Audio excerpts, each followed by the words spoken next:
yes, Saturday night, Doctor Who. It's Saturday night, 16th of August 2025. Saturday nights in the UK have always been the great fixture for our beloved Doctor Who. Leading the Saturday schedules after the grandstand, BBC One spearhead into the ratings success for so many years. You got Laughs with Basil Brush and Pink Panther Show. You got Scares with Doctor Who. You got Laughs with the Generation Game or Noel Edmonds' Late Breakfast Show. Then you got Duchess of Duke Street or Secret Army drama. Then the big film. I mean, Doctor Who was integral to the rating success because it followed a formula. It scared the kids. Our show became famous for getting the kids behind the sofa. So we do need to look at the concerning truth that media insiders and the public know that Doctor Who has not been truly scary for at least 10 years or more. Why? What has changed? Has Moffat, RTD and Chibnall misunderstood the show they supposedly are fans of? Or has television changed because society has changed? It's a big one tonight. Late night Who Night special full of nostalgia, fun and live chat. Guaranteed. Okay, and yes, one particular media insider, my good friend The Source, for I am the renowned YouTubing Source Whisperer, as you know, has shared many insights for tonight's show, so fans and media executives will share their views on Doctor Who content. And of course, I tease you all the time. Who is this Source? YouTube is melting with everyone pondering, thinking, sweating over who is the source. Be allowed to make contact with the source. Prepare for access to the source. Therefore, claim rapport with the source so that you may make your judgment.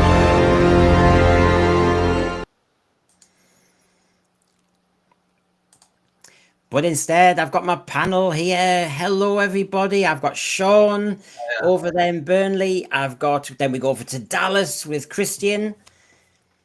Howdy.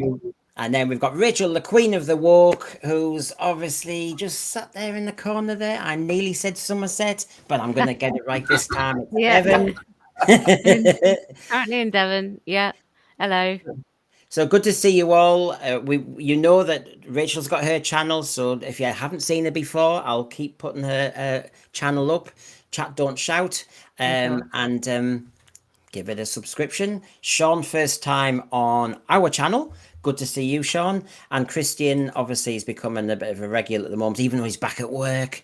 So we've got some tasty ones tonight, and I'll get us going. You know, I don't tease, not for too long anyway. So it starts really with what scares you. I mean, before we get into any big debate, I mean, I'll have news items tonight and various things along the way. But in essence, folks, what scares you when it comes to Doctor Who or anything else for that matter? I mean, Rachel, what does scare you? I think that one's obvious. It's the Autons. Autons, hands down, just they always be out for me. I'm glad they're not overused because otherwise I'd be constantly hiding behind a pillow. But also the face reveal, the initial face reveal of Magnus Greel. Oh, yes. That got me big yes, time. When lovely Louise Jameson just pulled his, it's leather. It was a one and done, and that was enough. Yeah. Oh, that was a good one. Christian, just off the bat, you know, something that scared you. Anything relating to body horror, if you build it up just right, obviously we've got just a couple of shots of that in your thumbnail as we speak. Something that you can't get away from that's going to be transformative in a very negative way. That would be stress-inducing when I was younger. It did my tension up. And Sean, what scared you as a kid with Doctor Who? Well, I'm ancient, so I can remember that scene in the Dalek Master Plan where the Egyptians were walling that Dalek in place. Couldn't do it now, but they were doing it then. For some reason, I was scared for the Dalek, but the main scene were, and I remember this from broadcast, Lesterson in his laboratory and the Daleks chanting, "We will get our power." That really scared me. So we're covering So we're Yeah. covering the angles here, folks. You can see we've got quite a spectrum of ideas. I'm about to share some of my quickies. I've got loads, but so do my panel, and I will ask the thread along the way. We've got a whole night to do it. First of all, folks, I just thought, look, it's really funny, isn't it? One of the things that scared me the most ever in my life is a movie called Murder by Decree and it's Sherlock Holmes and Jack the Ripper. It's classic. It's Talons of Wenchayan, really. Oh my God, James Mason in it and a lot.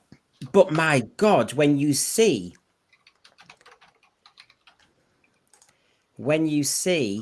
Jack the Ripper there, running, he's sprightly, he's agile, his eyes are black, and it's one of the things that creeped me out the most in my life. And to me, Doctor Who, when it's on form as a kid, was doing this sort of thing. This is a more of a gruesome movie for adults. And this bit, they did a slow motion, Rachel. Oh my God, of the carriage through the fog of London. And you never know who was in the carriage, and you never saw who Jack the Ripper was. But the music and the bells, oh my God, does anyone in the thread know this? Rachel, have you ever seen Murder by Decree? No, I've never seen it.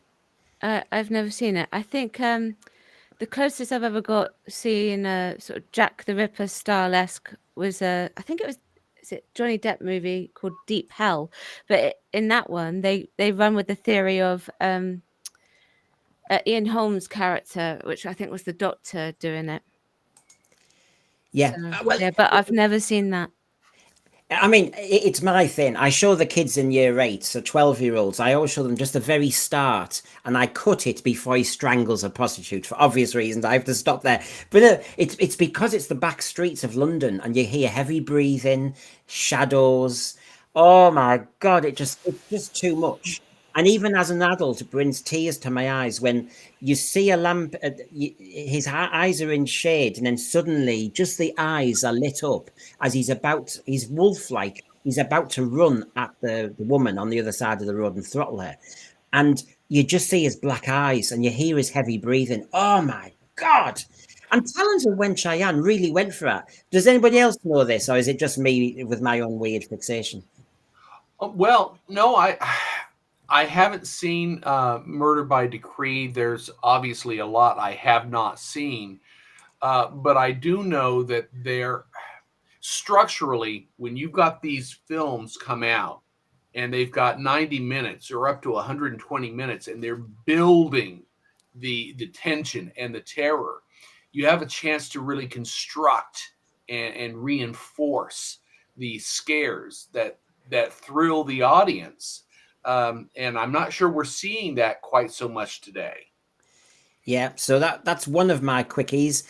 Sean, do you remember Armchair Thriller? I do, yeah, I do. 9 o'clock on Thames Television. Oh my God, the music was only on for seconds, and then you saw his hands on the chair. Yeah. So I mean, I'm just showing everybody that basically, the types of things, and the particular episode, Sean, was the Faceless Nun. That was, and again, heavy breathing. She runs at you. Nuns are scary though, aren't they? They're Nuns very are scary.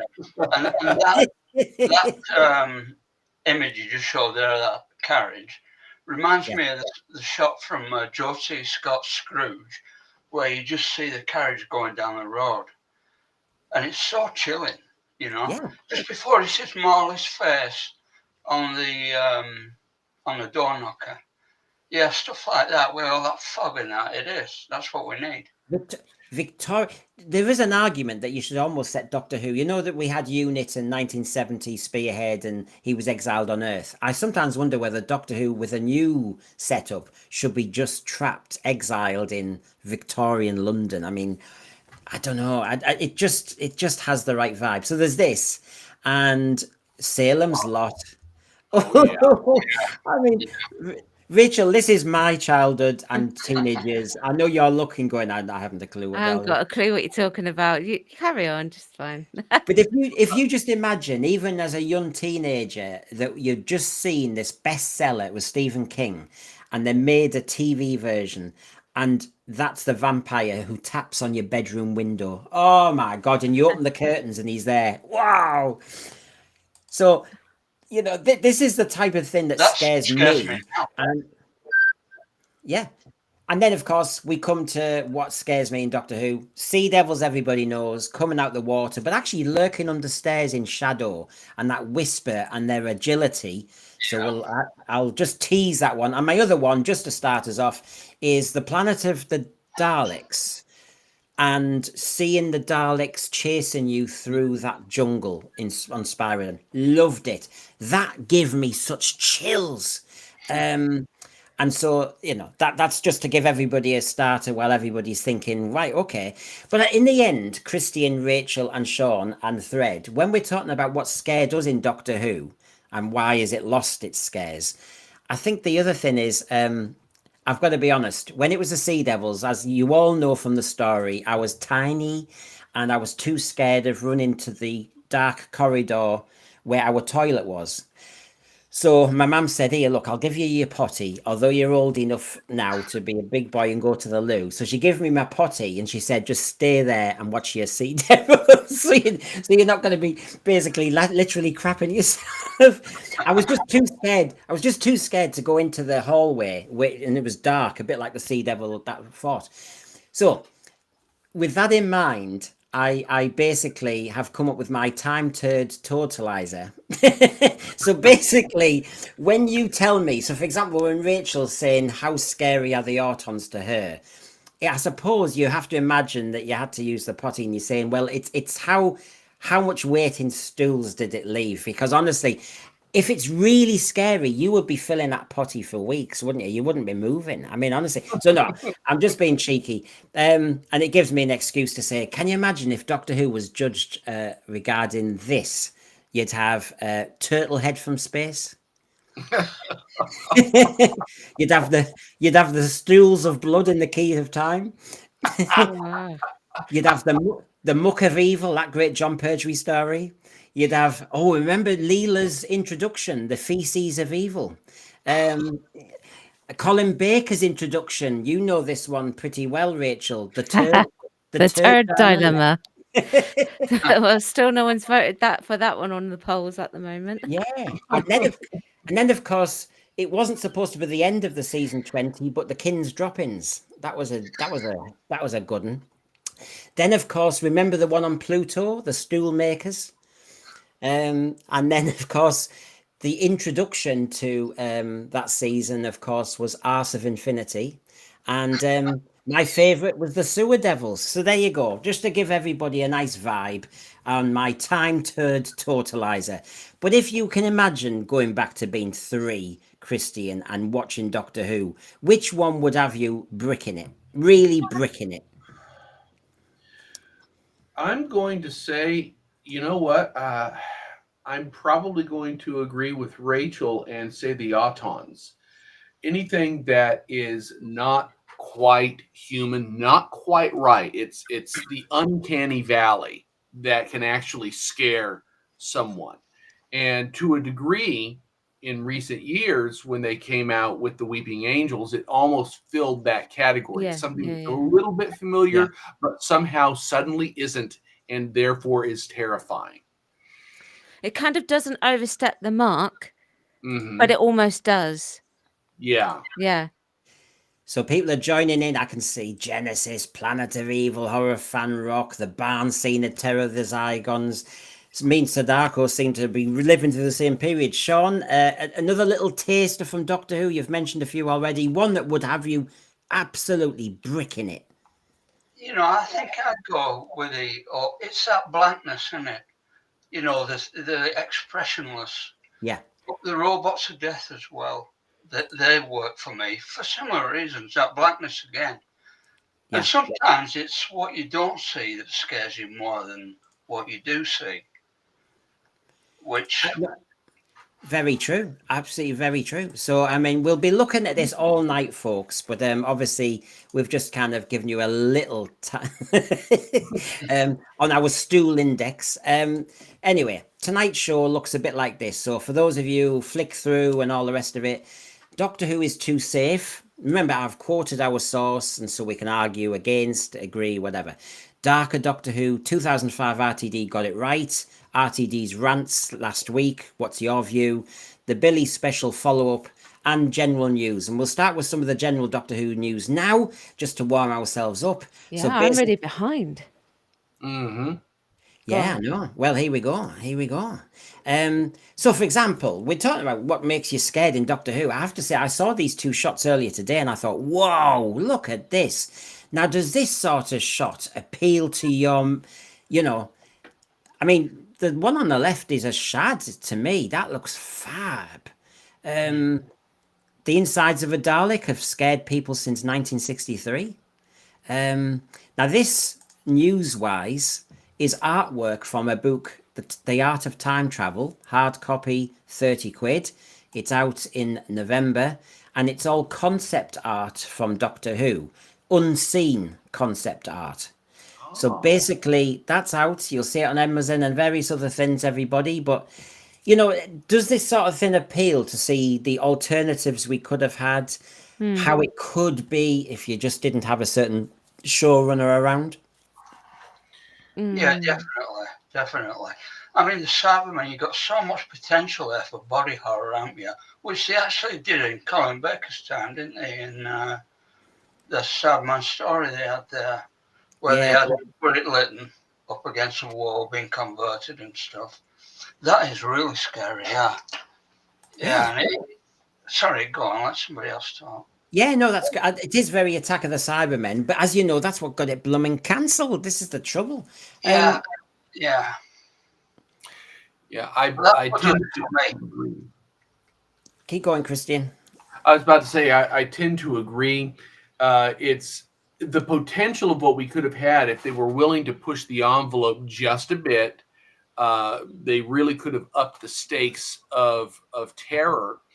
And when the transformation process begins, now this is in Star Trek, but if anyone remembers First Contact, and the Borg grabs a human subject and jabs them, and the nano probes start to transform them, and you picture being the victim. You realize the process has started, and you can't stop it.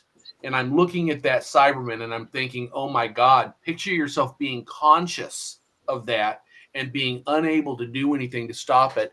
The sheer existential terror that would create in the viewer, but it would be a very striking kind of approach to go. Well, follow. It's a no from Wayne. The Cyberman looks like a Borg, so no. This book, though, it's just out there, everybody, to be ordered. The Art of Time Travel, if it's your thing. It's the concept art that wasn't seen. Okay, so there you go. A destroyed Sonic, that sort of thing. Okay. What about this one, Rachel? Does this appeal to you? A lot of people were commenting on this today. Oh, she's in there fast. No. Are you not tuning into the Whoniverse show? No. That's kind of worrying, isn't it? And I say that. And the reason why I say that's kind of worrying is because, like, if this had been maybe, I don't know, 10 years ago, I might have said, yeah, all right, I'll listen to that. But it's changed so much that I've got no interest anymore. Yeah, this is, if anyone's missed it, this is introducing the Whoniverse show on YouTube. Christelle D, Terrell Charles, and Christina Ariel in the first episode, out now on the Doctor Who YouTube channel. And they're all very happy with themselves. Welcome to the Whoniverse show and all the rest of it. We are fans talking about Doctor Who with all the latest news. And it's good that they're fans and they want to talk about it, so that's okay, but I just personally won't be watching it. I feel boxes are being ticked. I feel it in my water. But yeah, I'm jealous of the set. I mean, they've got a nice the roundels and all the props. But yes, I'm just being fair. There's the Whoniverse show. Are you going to get that, Sean? No, I'm afraid that these people just celebrate what's going on now, and I have no intention of celebrating what's going on now in any shape or form at all. Yep. Fair comment. So that's that one, everybody. But I'm being fair here. Here's the other one. I'll just make it bigger for a second. I am definitely going to. I've stopped my subscription. I've stopped my subscription with the magazine, but I will be getting that Gothic horror special that's out later this month. Oh, I didn't realize you stopped. Yeah, I've stopped. And so basically, there we go. There's the Gothic horror special to coincide with season 13 coming out. And then on the left, it was noted in this month, there was a discussion about Sutek because obviously Big Finish had done something. But it's interesting when the writers asked questions about Sutek, that they've asked, has Sutek been clinging to the TARDIS the whole time? Because as we know, that's been the problem nowadays. And he said, in an alternative timeline where gravity is known as Mavity, the Osiran time-space corridor between Sutek's tomb and the old priory was actually the time vortex itself. There, Sutek attached himself to the TARDIS. Now, it's interesting that the writer of The Big Finish is actually saying, actually, it's an alternative story, not in our universe. Bye.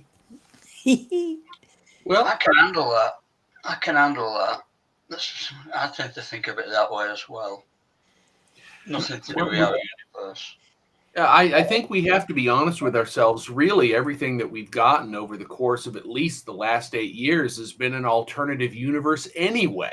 Yeah. And we have to be honest about that. No, I haven't got Doctor Who magazine. I've kind of checked out, and Whoniverse show on YouTube I'm not likely to be following, precisely because of what Rachel said. They'll probably be celebrating current Who, i.e. Post Jodie Whittaker even, and I can't go there. I can't celebrate that. There are some things that I have standards. Current Who? I mean, it's quite funny to say current Who because there's now. But the other thing is this the start of erasing RTD? Because even Big Finish are going, sweep it away. So Big Finish aren't. They don't have to kiss his butt, do they? well, not For if he's want not, of a better term. not if he's not there. And just another quickie. I'm not going over the spin-off again, but basically, Doctor Who boss RTD, which is legally what he is at the moment, claims the upcoming spin-off series is better than we thought it was. I don't know if that's a backhanded compliment or something. You're better than I thought you were going to be. It sounds like you thought we were dodgy in the first place. It's a bit of a funny one. He says, I'm immensely proud of the Sea Devil story for this. I think it's absolutely brilliant. It's like we had a good idea. And I'm thinking, is this a concept you've not had for a few years, RTD? A good idea? I'm sorry, but did he not write it? Or has he forgotten that he's written it? Well, Pete McTighe, I think, did a lot of it. And I think he co-wrote it a bit, Okay. Fine. But then that would go to suggest that he's not expecting much from Pete McTighe at the same time. It's not. It's while he's trying to be positive, there's a negative in there somewhere, isn't there? There has to be. It's better than we thought it was. It's like, well, why? If you didn't think it was that good, why the hell did you do it? And of course, it's this stupid Whoniverse thing, this whole spin-off thing, Christian. They have half an idea, they start making it, they start splundering the Disney money, and then when they've made it, and as he says, in post-production, it looks quite good. Bloody hell. Well, they're not going in with the right intent. As you say, they start with half an idea. They don't follow it through. And remember, this idea is pitched, it's produced in the middle of this morass of all these substandard productions that people are going to associate it with it because it's all coming out at roughly the same time chronologically. And you get used to the idea that the new standards are a lot lower than they used to be. So I guess it's fair to say that you surprise yourself by actually doing better than the content would suggest you're going to be able to produce. But it points out exactly what you're saying. Are they starting this from the wrong place? They know that mostly what they put out is substandard. But the other thing as well isn't everything RTD does brilliant? So how does he keep topping himself? It's beyond me because it's so good. How can he top that? And then he does, or he tells us he does, the season after. It's He's the gift. absolutely mind-boggling. He's the gift that keeps giving. He's unbelievable. I mean, he's stunned at how good he is. Yes, so that's just a kind of you're now up to date on the news, everybody. Hold on. One item left. I'll do this quickly for those of you in the thread who get afflicted. It is before bedtime, after all. I know you saw this, Rachel, because I saw you text about it as well. Yes. Yes, I was wondering what it was going to be. Yes. Yes. Yes. Oh. Yeah, look, Yes. look at those knees. Look at that. Yeah. So what's on stage? I believe it was What's on Stage. Yeah, it was What's on Stage. They tweeted this out because he's got his new show that's coming up. And they decided to run with a promotional picture of him doing a really athletic jump. Only about a month after he said that he had to quit Doctor Who because of his knees. That just tells you that what he had to say was probably something that he had to think of very quickly. And it shows, yes, and it shows he was not very bright when he comes up with a lie, because it was such a it's weak either that lie. or he was told to say it. But then, he might not be very good at lying. It doesn't tell come you, naturally to him, maybe. I would sack his PR company if they told me to say it, because he was wearing a T-shirt that said Black Ballet on it. So Black I Ballet, know. and my knees have gone. I mean, bloody hell. So yeah, and I saw this, but it's got a certain, I won't mention the person, YouTuber on YouTube, a little bit sort of like about it, and he was a bit miffed. He also tweeted about it as well. So yeah, but this, I this won't was out mention there who that today. was. This was out there today, everybody. And of course, if you see on the right there, if you just see what Ncuti looks like, I mean, can you imagine him in? I mean, this is our Doctor, isn't it? You could have had him in Mask of Mandragora, dressed like that. Mm-hmm. You could have. Oh, well, look on the left. I mean, he obviously wants to do Rogue again. Here we go. It's. He's a lot better on the stage. I will say that he is a lot better on the stage, performance-wise. But I would say that he is 30-something. There's nothing wrong with 32. his knees. No. He's an incredibly fit and healthy man. You can see that. Yeah. Yeah. I mean, he wouldn't be able to jump over a chimney pot, for goodness sake, if he wasn't. Now, Boomer Doug, who's over there, looks like we've reused the TARDIS set, and that's one thing I was going to point out.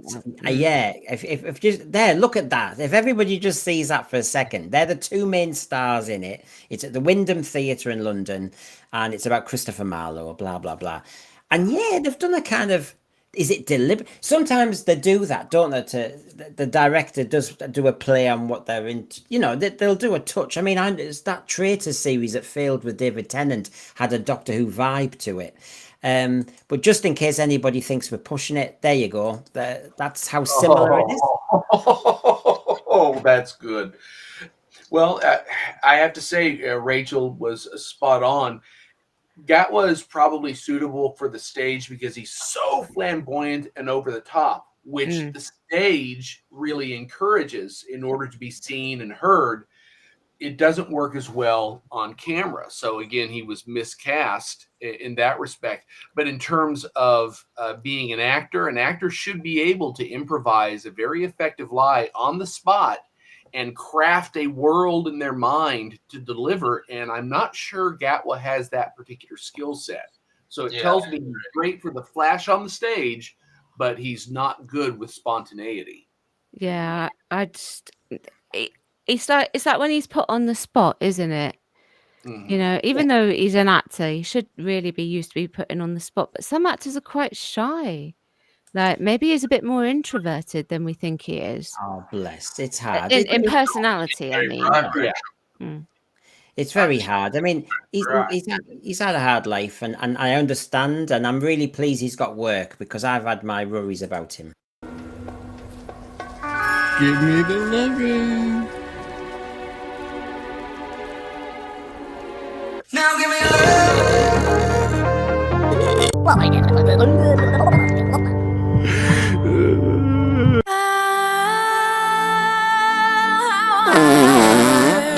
Access denied. Sorry, I was just concerned. So, we were ready to try and promote him and his talent. So we were promoting his talent there. So, here we go. Big time. Let's hear a little bit more about what was getting you behind the sofa and why. So, of course, we've mentioned certain episodes and stories, but, this is when everybody in the thread we need to get through this, because when we're talking about what scares us, we've also got what the source has been saying about Doctor Who, just so we can argue with it or argue against it. So this is the first one. So my source said, we've got so far from scary monsters terrifying everyone. It's all safe scares now. It has not been scary for 10 years. And it was interesting when he said safe scares. I thought, do you know what? He's in the media and this is how they're all talking to each other. And, they're aware of the tick box. They're aware of inclusion. He says how a pitch is decimated by so many questions and rewrites. And safe scares. To me, a safe scare isn't a scare at all, because a safe scare, it doesn't work. You need to be scared as a kid, don't you? You need to be scared as a viewer. If you go to the cinema, you don't want a safe jump. You want you want that giggle with your girlfriend or boyfriend and go, what the hell was that? You want to freak out, don't you? You don't want to go, oh, here comes the safe scare. I think the concept, the media is just so purified of fun now, it seems to me. But so this is what he said there. I mean, what are your thoughts, Rachel, when you see that? Yeah, I can see where he's coming from with that. You can find the scares if you go looking for them, but I would say that if you're looking at the terms of writers, Moffat was probably the only one who really got it down pat. I think the closest that we came recently was the beginning of Lucky Day, but that's only because I thought it was going to be the Autons. Yeah, and it was a letdown, wasn't it? It was a big letdown. Yeah. I mean, not that I want them back, but but you do have your limits. 3 years enough. But that was the thing with Lucky Day, wasn't it? It was setting a vibe. Actually, you did. Yeah, I know. When we said and reviewed this, you thought the Autons were in it in that scene where it was all them mannequins. But the disappointment was it was Scooby-Doo instead. And so basically, viewers hate that being led down the garden path, and in the end, it's like, oh, it's just humans. We want to be scared. It's not really been all that scary. I mean, you could have pushed it with the giggle. You definitely could have gone there with the giggle. You had that chance. You had some really good moments in there where it could have gone beyond what it went beyond, but it just didn't push the boundaries. You got to get the children to and the young people to the sort of the tipping point, but not enough so that they're like they'll never watch the show again. But you want them to come back. But you got to make them nervous at least. But I don't think there's been enough. Well, I was asking Jamie, and Jamie said he never was scared of Doctor Who, but he was thrilled by it. So I'm understanding, but obviously just a bit younger, and of course missed really the early Hinchcliffe years and missed Pertwee and stuff like that. Farsight here sent me this an email this later on and said this is the type of thing that Doctor Who should be doing. That's a version of a Cyberman that we should be doing. So this is Farsight's presented this one just to throw into the debate. So thanks for that, Farsight. Is that too far, or is that just what we want? No, that's really good. That's very impressive. Well, but it's. What you're doing with this is you're moving towards that uncanny position. The Cybermen that we got for the last 20 years, really you take away all the definition of what it is to be human. That version creates a more human-looking appearance, but it's offset, obviously, by the augmentation, which is what jumps up the scare factor. It's more disturbing, I guess, is the term I'm looking for. They became more disturbing, I found, when Moffat took it back to the early form, the Mondasian. Is it Mondasian? The Mondasian Cyberman. Yes. Yeah, because that was obviously a request from Capaldi, and that was a good idea. I thought that was a really good idea.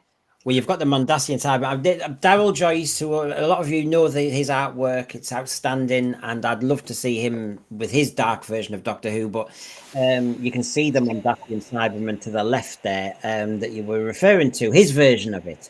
So Darko 24, I feel like the giggle could have been a great Hinchcliffian Victorian horror, but again, the tone is so wobbly. Again, Sean, I mean, I'll just reference the giggle, and then you can take it where you want. But to me, the bit in the giggle was the fact that you could be turned to wood or turned into a puppet. And if you, it's like, are you my mummy? And actually, are you my mummy's a famous bit in the Doctor Dances an Empty Child. But actually, the bit that I think is gruesome is when that doctor's face contorts into a gas mask. Yeah. That's awful. And it, because he looks as though he's absolutely gagging on this thing coming out of his mouth, sort of thing. Yeah, It's and really, it's coming from Richard Wilson as well, so you it floors you even more because you've got an attachment to that actor. yeah. So I mean, that really freaks out. And so, if they did something like that in the giggle, where a human turns to wood, and you get that sound of wood and the stuff, oh my god, it would be horrific. It's like yeah. Anyway, so Sean, are you a fan of Daryl Joyce? Have you seen some of his artwork and stuff like that? It's brilliant, yeah, I think it's brilliant.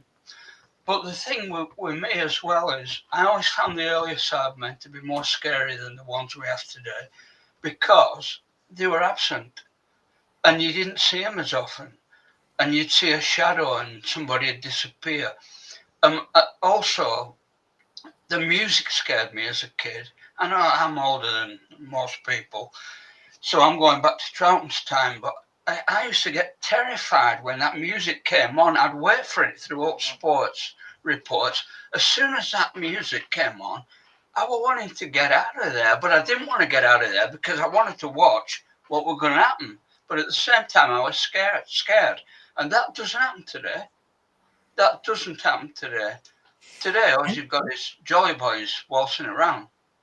But this is what I'm trying to work out. I am trying to work out, number one, why there have to be, as the source says, safe scares. And actually, is that a kind of strange kind of position? Is there such thing as a safe scare, really? No, I don't think there is. I'm with Robert Holmes, scare the little buggers. You know, that's what I grew up with. And it never did me any harm. And I was scared to death. You know? I loved that feeling that I mean, yeah, I'll mention it later because we're gonna dovetail through the scares all night, really. But you watched it. I was scared. It was obviously when I was younger, and I'll come into them later on. But basically, it was the thrill as well that you were wondering, how does he get out of that scrape? And you waited a whole week. And you really were thinking it. Now, if it was a safe scare, I don't think you'd be thinking all week obsessively about how does he get out of it. Yeah. You know, we all joke about the reset button nowadays in Who. So the whole point is you'd be going, oh, it's the reset button, and I'll go to sleep now. Whereas in those days, you were thinking, how's he going to get out of that? How does Sarah get out of that? How does Leela get out of that? And it really consumed your mind, your imagination. And that's all in the writing, though, Brendan, isn't it? That's all in the writing, you know. I think it's I think it's yeah. Well, but are they steering away from it? I mean, this is what worries me. Boomer Doug here says, I don't understand the reluctance to scare. Some of the most successful movies this year have been horror. Maybe it's time to stop aiming at demographics and just write good stories. You're right, Boomer Doug, that formula is killing everything. It kills everything. Everything has to be copying something else. We hear it coming out of RTD's gob when he says, we're going to try and be like that American show. We're going to try and be like that American show. And you're going, no. And actually later tonight, the source has some great quotes about what Doctor Who quintessentially is and should be again. Never mind all this twaddle about trying to copy others. The Americans don't have the same way of doing it. I have to say, they just don't. And we'll make some points about that later. And obviously, our friend Christian can say, hey, what are you talking about? So, scares, darker Doctor Who. I mean, even if you look at this picture, you've got the chameleons, you've got the brain of Morbius, you've got the sea devils, just as a taster for everybody. But what the source said about this, and just to get your opinion on it, he said there's no appetite in the BBC to be talking to a fresh Philip Hinchcliffe upstart who might bring this amazing show back with a kind of dark, scary vibe at 6 o'clock.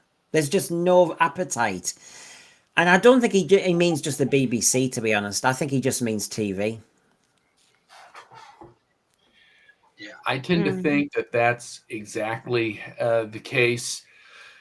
If you look at what they deliver, whether you're talking about comedy, if you're dealing with comedy, there are certain lines you're not allowed to cross anymore. Unfortunately, most of the most effective comedy actually accomplishes that. The same is true for suspense, thriller, scares. You've got to approach a particular line to develop that tension. And if you don't, everything comes away flat. How many of us would say, hey, let's go to the amusement park and let's stand in the queue because that's exciting? No, we don't want to go up on the roller coaster. That's got ups and downs that might get our adrenaline going. We might be thrilled by something. That's scary. Let's just stand in a queue for 4 hours and call it a day and say that was fun. That's not the way to do it. I mean, is this possible now, Rachel? Dark and scary vibe at 6 o'clock? Because they did manage it, but do you think there's something going on in 2025 where you just can't do this? Yeah, I think so. I've got a niece. I've got 2 nieces, and they watch children's cartoons and things like that. The things that they watch are nowhere near as scary as perhaps the things that I used to watch as a child. The cartoons that I used to watch were things like Dexter's Laboratory and Ed, Ed and Eddie and Scooby-Doo, and they all had some kind of like weird, morbid or scary thing in it. But I just think that it's like they want to wrap children up in cotton wool, when in actual fact exposing them to jump scares is some of the it's all too it's all about character building, isn't it? It builds up the confidence and things like that, you know? Yeah. Now, Wayne might be onto a point here. Music is a big issue with current Who. It's too Yes. bombastic. Because I do like Murray Yes. Gold's music overall, but you could say he's good at doing that adventure, big, brash, blah, blah, blah, movie style in some ways. But Dudley Simpson, if we go back to that, could build up a creep. He could just set it up. I must admit, I'm trying to be fair. I'm trying to think of when Murray Gold's music really added to the scare. But I think Wayne's onto it over generally. Yeah, no, I would agree. This is one thing that crops up in my reviews quite a fair bit. I know Dee Dee, sorry Dee Dee, I call you Dee Dee, I don't know why. Christian's seen a fair few of my reviews, and that's one comment that I make a lot actually is the music is overpowering in New Who. I've just done The Empty Child and the Doctor Dancers, and it's not so bad in that one. I don't think I've mentioned it for tomorrow's review, so but yeah, it's just it overpowers sometimes, and sometimes it's better to not do that.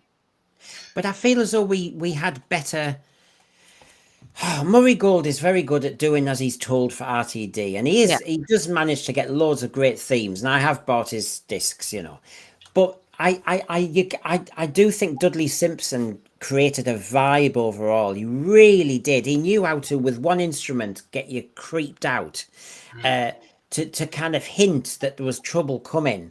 And of course, maybe you could argue Dudley Simpson had an advantage, which is he had cliffhangers. Murray Gold wasn't really dealing with cliffhangers. He just has to do wham bam thank you ma'am and make it sound big.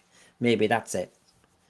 It could be, but you don't necessarily need music to add to something and make it atmospheric. You can just, I don't know. Well, what do they say? Sometimes less is more. Yeah. So as they pointed out, something that's bombastic, it's over the top, it's overpowering. And so what they need to do is think of a much subtler theme that underscores a moment, but doesn't overplay it, doesn't overstay its welcome.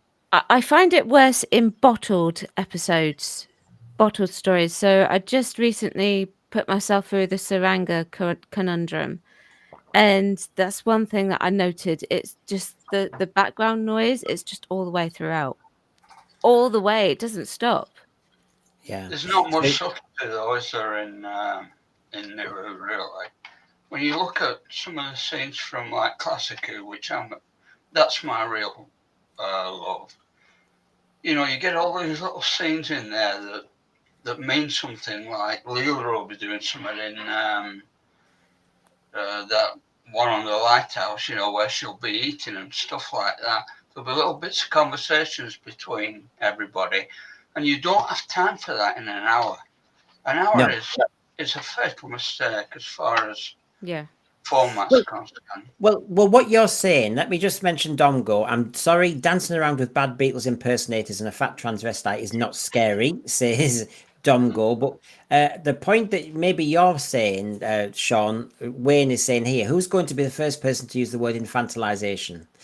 Yeah, basically, they've dumbed down the TV. They've dumbed down Doctor Who. So as you're saying, you know, we're missing those complex bits. As a kid, you had the Dudley Simpson music overall, and he wove it from one scene where there was maybe a scary monster's hand or whatever, and then you had some serious actors chatting in, like you say, a lighthouse about their tea or about some jewelry, and you were like, well, this is a little less interesting when you were a little kid and you were waiting for the next scary bit. Obviously, when you're older, you don't mind all those bits in between. But you seemed Doctor Who was working on many levels, and I thought the music then just kind of wove it through a little bit better. And so you had a few scary moments in 25 minutes. The adults or the older teenagers got the jewelry mention in the horror fan rock and the motive and other things going on, and who's the scallywag really. Infantilization, I think you're right, Wayne. Everything is just space babies. Yeah. Is it possible that they're worried that people might find it boring? Because I saw a tweet the other day about Classic Who, and somebody will not watch Classic Who because it's boring, because it's got all the talking in between. Now, Classic Who's not designed to watch back to back. But is it possible that with that 45 minutes to an hour story, that they're just worried that people may find it boring, so they put in these comedic bits, they put in this bombastic music, and they do all of these bits that people don't like just to keep the interest of the people who might switch off? But then, if you do that, then you lose the whole sort of story, don't you? Yeah, you do. Basically got bits of set pieces. There's no story there. It's just events.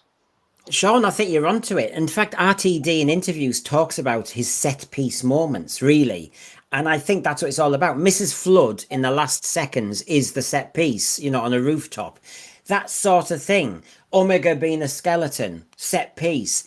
But he doesn't stitch up a very good story. Boomer Doug is saying, do you know what? Maybe it's time to stop thinking of Doctor Who as a Saturday night tea time TV. The future is find a streamer willing to take a risk with something fresh and dark.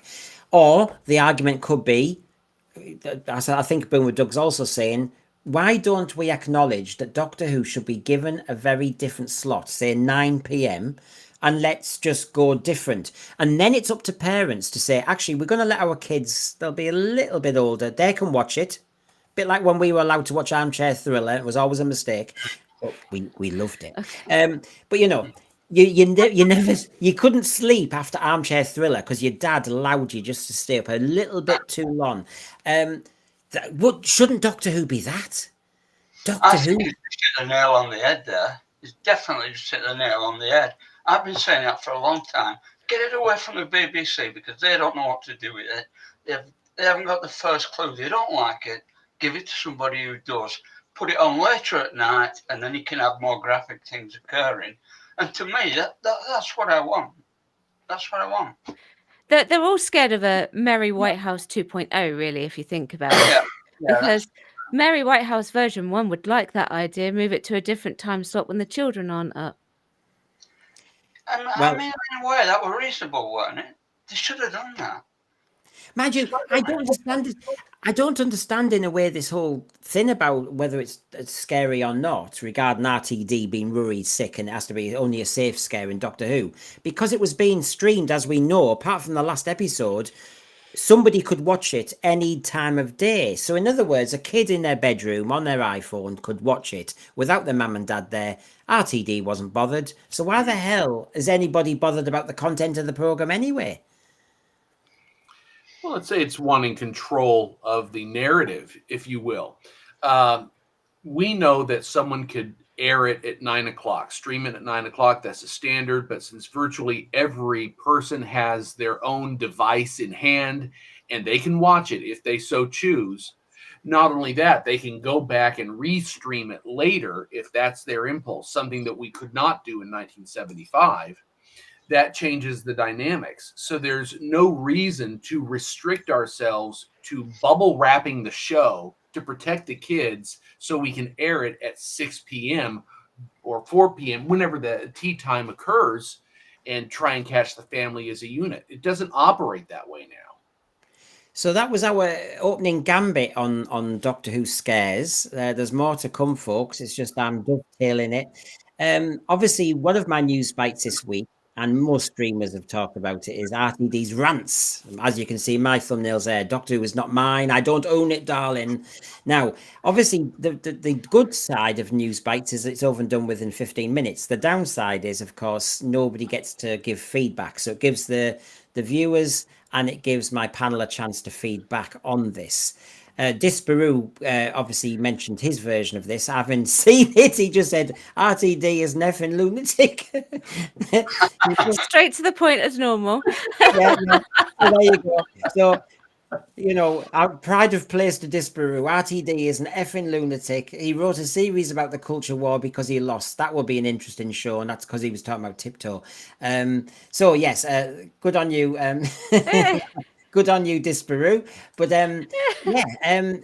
so just in case you missed it, everybody, I just want to quickly show you just a kind of synopsis of what he said about Doctor Who. Because then he had a rant about reform, Farage and Trump. He says, I love Doctor Who, but I don't own it. It's not mine. So in the end, my heart will always be with the things that I own. Now, people have taken this quite interestingly, which is his heart is not necessary. As in, is he rewriting history because Doctor Who will never be his, but Doctor Who might be his undoing, and he's trying to big up? I don't know. How do you read into that? Well, is that the entire context of the quote? No, he doesn't say much about Doctor Who overall. So okay. I mean, there's no context to be had really. It was it was for Big Issue magazine, and he was more bothered to talk about Tiptoe, his new drama. I understand where he's coming from, but isn't that a bit of a double-edged sword in many respects? Because any story that he's written, he owns. Yeah, but in he's talking about it overall, though. Overall, yeah, but it's just like no, I don't know. I don't know what to make of that. My point is, he thought he did own it, didn't he? He thought basically that he was a genius, and anything he wrote, anything at all, were going to be well received. He's found out the hard way that that's not the case, and so he did own it. But now it's looking like, you know, people are leaving it in droves. Then he's stepping back from it, isn't he? Washing his hands. I did nothing. Yeah, go on, Christian. How does it sound to you? Well, he's trying to straddle the fence. I don't know if he enjoys that or not, but the reality is, if he's created something, he's got ownership of that. We know, and we've complained about the fact that he is actually the custodian of the property. And a person who's a custodian of someone else's property should actually take even greater pride at doing justice to that property, because it didn't generate in their own head from stem to stern. They have to somehow adapt to what's already established. But he thought he could do no wrong. He thought he could actually retool it in his image. It was not well received. And now he's trying to distance himself as though by so doing, he's not responsible for its failure. He's basically distancing himself from that and saying, I was successful with Queer as Folk. I'm going to be successful with a lot of other agenda-heavy dramas that I've produced, and that's where I'm going to hang my hat. And I'm going to distance myself from this property that I tried to retool in my image and was unsuccessful in so Yeah, doing. because we had Philip Hinchcliffe mentioned earlier by the source about that period in Doctor Who, and you've gone from Verity Lambert, JNT, the lot. And I'm sure when we get that season 13 box set, that Philip Hinchcliffe will talk about that period of Doctor Who as his full responsibility, being very proud of it, having invested all his energy into it. Yes, it's not his thing, but those couple of years, those 2 or 3 years, are his. Just like Verity Lambert at the beginning are her years. JNT, it's his era. I do think they think, and we think as fans, that those eras are owned by them almost, really, because they put their spin on it. You know, Doctor Who, you can change the spin on it and change how you go. And for him to suddenly say, the era of Doctor Who that I've kind of owned on and off for 20 years, well, my heart's not really there, it's elsewhere. Sounds to me as though possibly sour grapes, possibly I've moved on and I really don't want to talk about it anymore. My heart's not there. My heart's always in my latest project. But it sounds as though he's not really wanting to eulogize about the era he's been in charge of. It sounds a bit like it may be an embarrassment. Maybe, or maybe he's been PR'd. His knees. His handwriting knees. Yes. Well, maybe he's got arthritis. I don't. So, Domgo, I wish Bad Wolf would just sack RTD and make an official announcement. Domgo, you know it's legal. Basically, how can Bad Wolf sack RTD if Bad Wolf's are worried about their contract running out in 2 years? Because everybody's got a contract. And so basically, they might want to fanny around with a special or something like that, which I've discussed. Season 3's not been discussed at all. And so basically, it looks as though the BBC are doing like they did in reverse with Fox, with the Doctor Who movie, which is they're just waiting for the rights to disappear again. And then for the BBC to move on. So I know what you're wishing for. They're never going to do it, though. Nobody's going to say they sacked anybody, because they all work with each other. Disney's bigging up BBC now. They're not working with each other, but because in the future they might work on projects, they're all saying, we like the BBC, and the BBC, we like Disney. Nobody's going to say it was a really crap project and it didn't work. They all fail upwards, and that's the way it is, I'm afraid. I wouldn't watch Doctor Who again now with these people in charge of it. The only reason I'd watch it again is if they're a completely new production team. That's what it'd take to get me back, because I won't watch this rubbish. Yeah, well, here I mean, just to remind us that in the Times last year, he said, I'm the boss who says, do it my way. I don't want people questioning me. I want a team who'll come in, do what I say, and make it brilliant. So, of course, he must own it. But what he also said in the Big Issue article this week is, he was asked, what is occurring in relation to Doctor Who and its uncertain future? And he went, behave. Now, isn't that interesting? I found that one word said a lot, because he always uses 4 words instead of 1, RTD. And the other thing is, they've all got a set position already. Their PR teams have been saying it for months and months and months, have been saying, until you've seen the spin-off, we won't tell you anything about season 3 commissioning. That is their standing position. So why didn't he repeat it again? Instead, he goes, behave. In other words, you're misbehaving. Now, if you're misbehaving, what's misbehaving about talking about a successful Doctor Who program? Deflection, isn't it? Yes. That's what it is. He's deflecting. Just shut it down. There's nothing wrong with deflecting it. It's how you do it. I don't think that's the right way of doing it. But well, I guess you could say he's trying to take it with a sense of humor. Oh, behave. But yeah, the you don't know how reality he is, said it. it depends on how he said it. But I get the impression that he wants to shut down the question. He doesn't want to pursue that line of thought, because in the end, we know that it's not successful at the present time. So there's nothing in the offing. Yeah.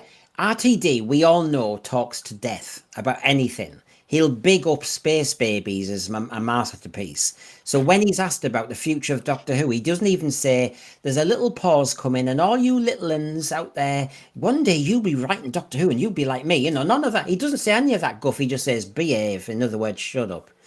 Interesting, isn't it? I think he's moved on. I think so. So there you go. Good old RTD. That was what he was talking about on that. But just before we do move on, just in case you're intrigued, on my newscast, he did say a lot of politics. Now things are rapidly and urgently getting worse as we look down the barrel of a reform government. We, the gay community and queer community, should be revolting in terror and anger and action. And I just sat there thinking, look, by the way, I've got to say this out loud because people jump on everything and go, oh, so you're saying you're madly in love with Nigel Farage. So just back off.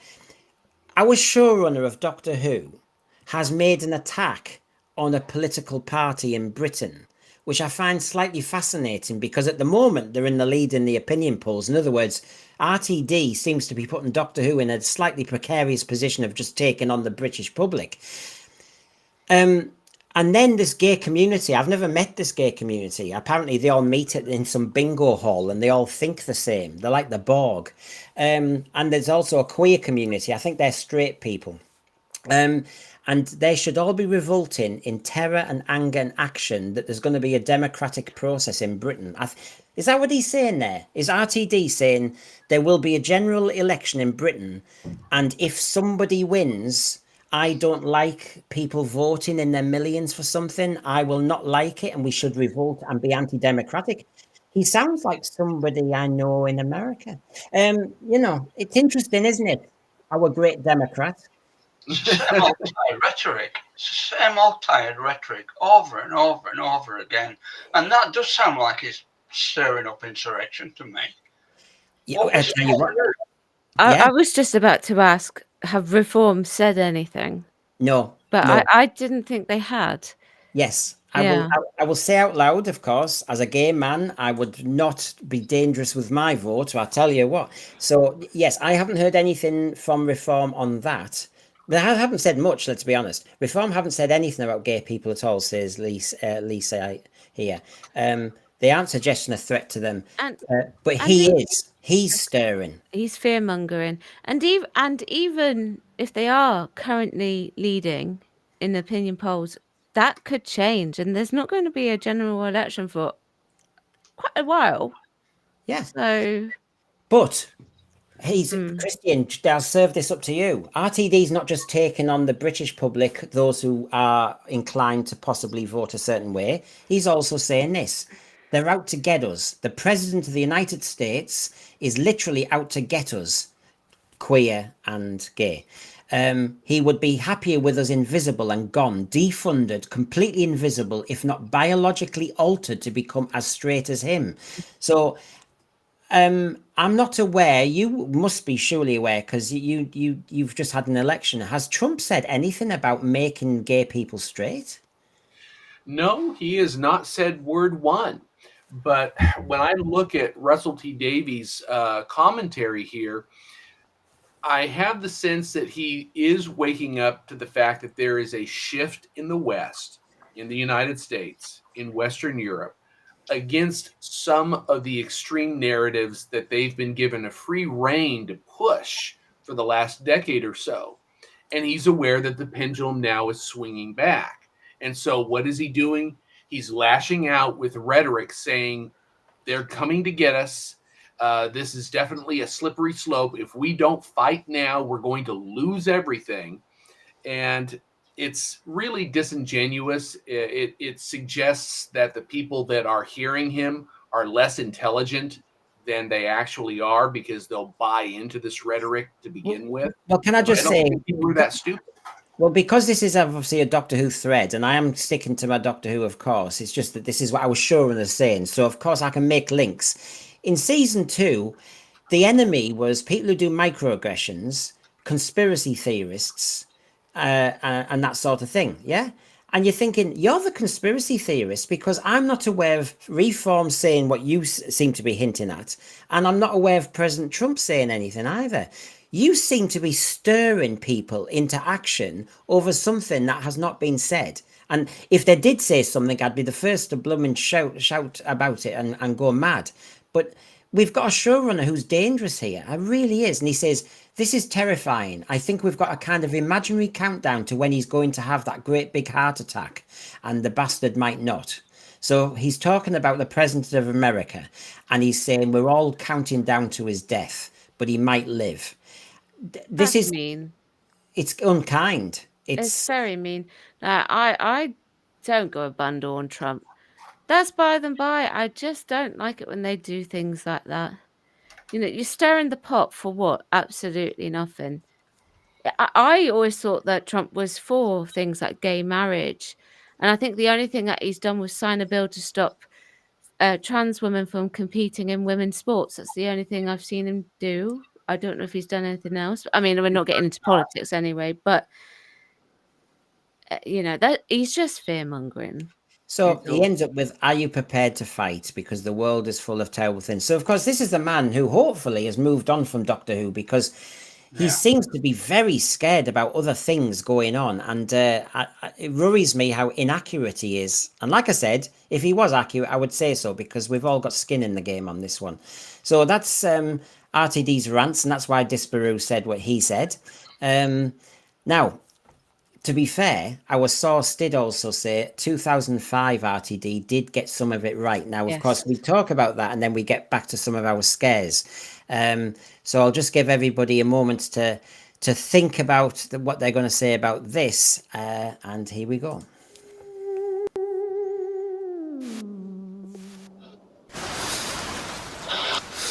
What is it?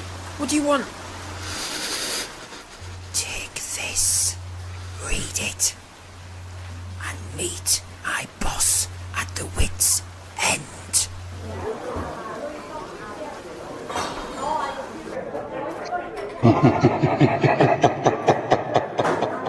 You must seek and locate and destroy the source. He is causing an imbalance in the media. He's giving too much away. He must be found. Must, you hear? It must be secured at once. I have sent many agents to seek and locate the source to the far corners of the globe. Looking, searching. They were the top Who-Pet agents. None of them secured the source. And many agents have failed. And failure I do not tolerate. Failure means you are tortured, microwaved, atomized, spun, drawn, and ironed. I do not countenance failure. Relinquish the source and die! You still do not know me. Soon you will know me. Soon. So, Sophie, it's just a question that everybody's asking. Are you the source? HP or tomato? Good question.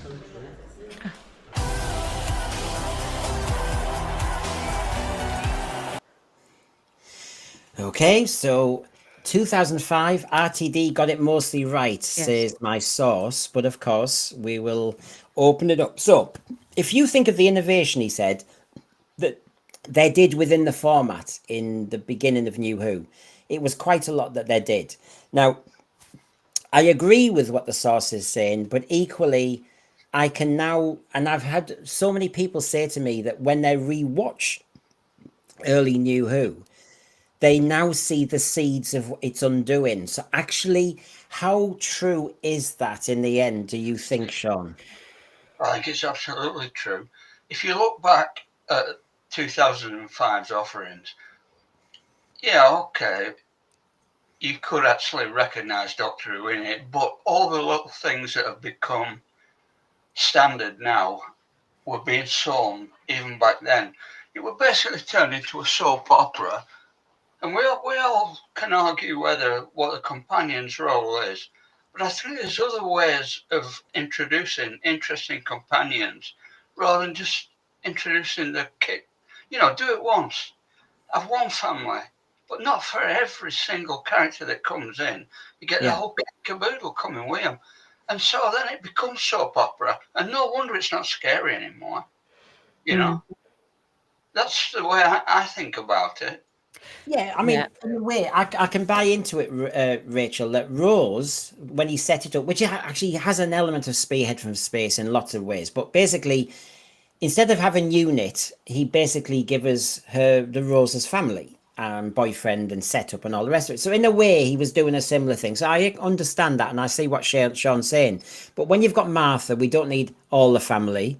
You know, it's like, are we going to just, because then it is soap, isn't it? Yeah. Yeah, it just becomes so. The only logistical family I think that ever worked in New Who was Donna Noble's family. Yeah. And I think that's because they're just as integral as she is to it as well. So it made sense for them to be there.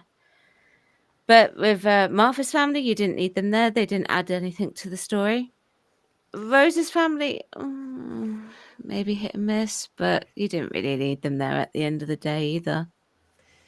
Yeah, I mean, the mother was interesting as a character, Camille.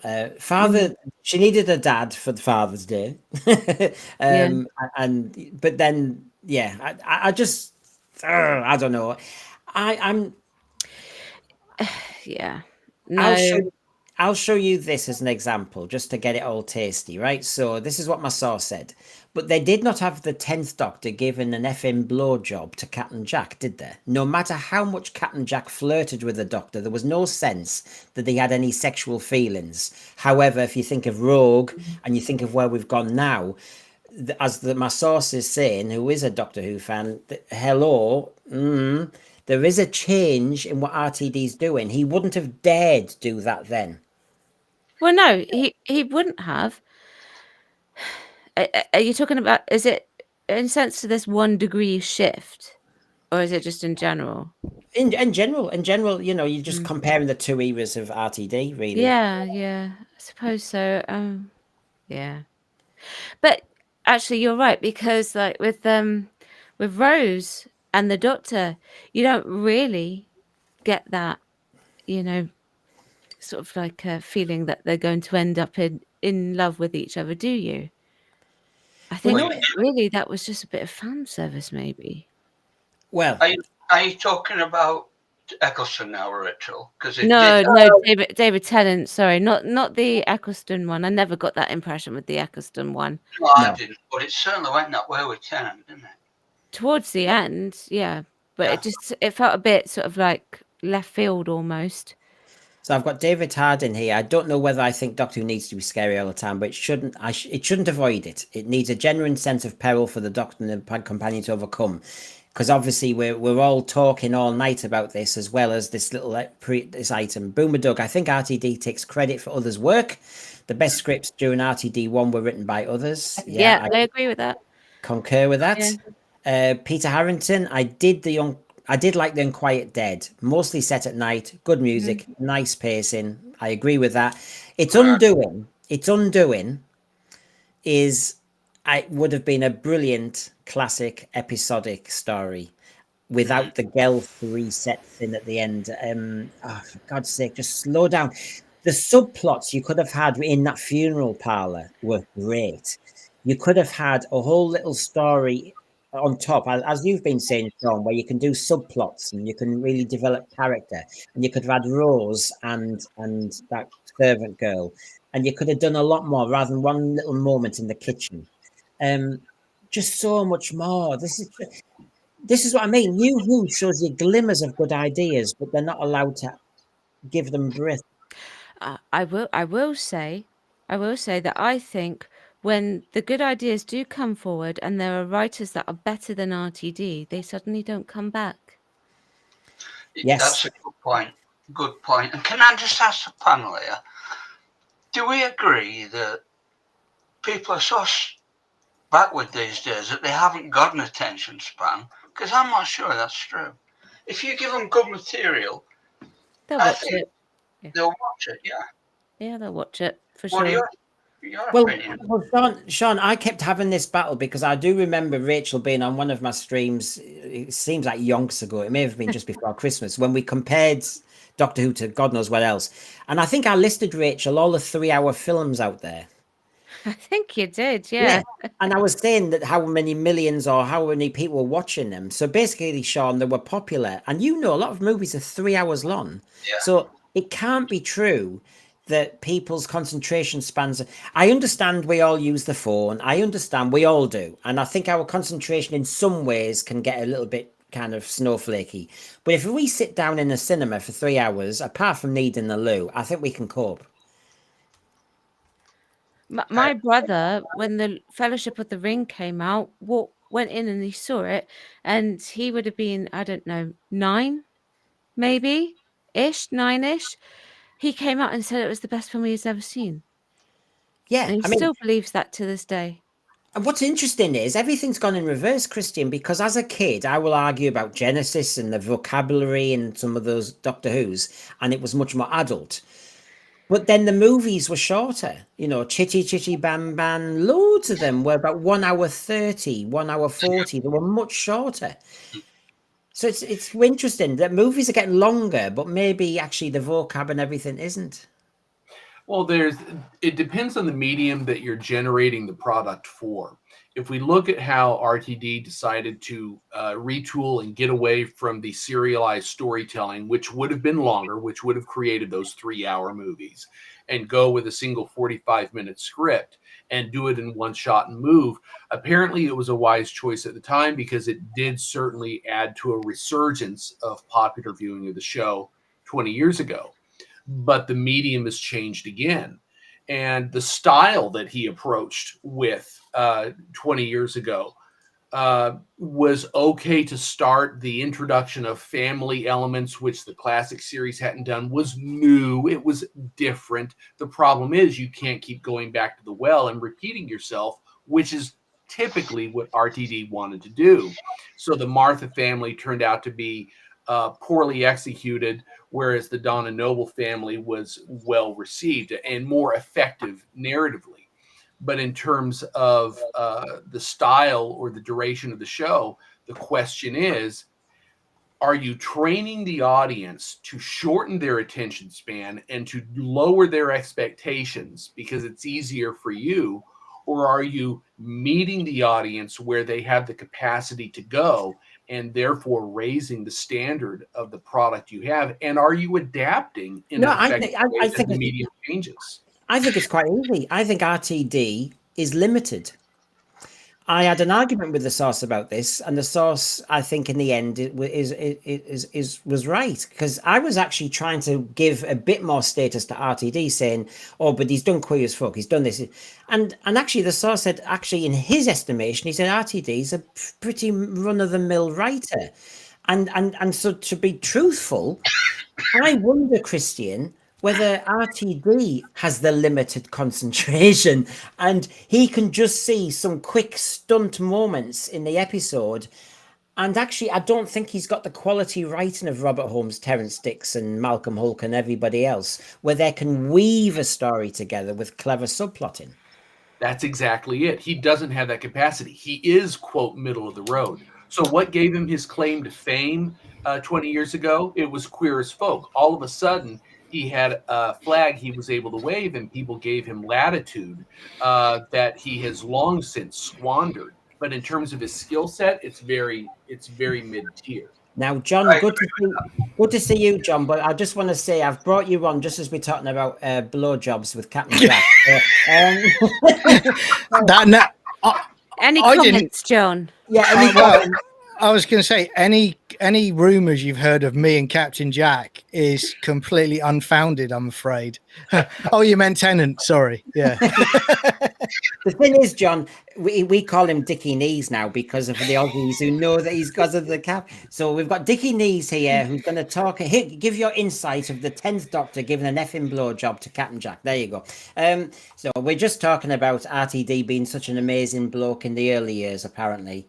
Which I struggle with now, John. Oh dear gosh. It's my response to that. I mean, proper Doctor Who, the Doctor would not even think of that for a second, would he? No. Where's this come from? Is this another quote from RTD, or is this from... No, this is the source saying that he played it safe in 2005 RTD. He wouldn't have dared do that. Gotcha. Okay. Whereas with Rogue and everything, he has pushed. He went there. Yeah, he's pushed the boundaries. I think the trouble you've got here, and we've all talked about it before, but I think it's a case of this was the ripe time for him to push this kind of narrative in the current culture that we have at the moment. 2005 era was not the time to be able to do that, because there would have been an instant pushback from people at the BBC, and there would have been pushback from the audience more so than there is now. So that has given him license now to, or has recently, to go, I'm going to do it. I'm going to do whatever I want. I'm going to do effectively elements of Queer as Folk in Doctor Who, and that's what he did. In essence, and I'll deal with this quote here from the source and see what you think, and then we get to the scares. Mudcrab here, calling RTD middle of the road is an insult to Rhodes. RTD is a hack. We could come up with ideas and then get bored with them and waffle something about Queer as Folk to avoid finishing the writing. I'm being put right about Chichi Chichi Bam Bam. I said it felt like it was 1.5 hours, and I've been told no, it's over 2 hours. But it's so you enjoyed it then, if it felt like that. Exactly, and that's a kid talking. So yeah, I think was well spotted there. Peter Harrington, my Doctor Who twin, he is limited now. I think his creativity is spent. He wouldn't have lasted in the half-hour storytelling of classic. I agree with. I don't think he would have survived, because actually, I don't think he does storyline really. He does event TV, if you want to call it that. If you want to call it that. Now, Paul Ashworth, he wants to see the Who Pets quite clearly. So thank you very much. The ultimate fix is to have an open script submission like Star Trek 90s. Rick Berman understood on that. Paul, I've said this for a while now. Why don't the BBC dare have lots of people sending in pictures and make it highly competitive? But Paul, you know my answer. The sources told me, because they don't understand Doctor Who, and because they don't want to spend any time on Doctor Who, the BBC executives, do they want to be reading all these different pictures? And how do they know what's a good one? They don't even know what's good Doctor Who. So it's a problem, but I will say thank you in my usual way. Let's do Gooch. Lovely Gooch in Terror of the Autons.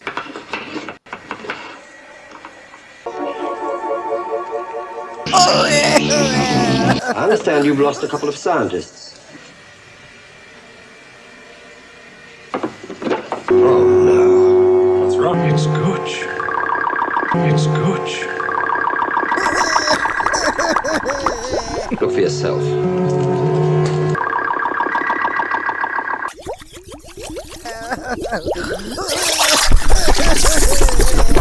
Gooch must have left in quite a hurry. Yes. Yes, he must.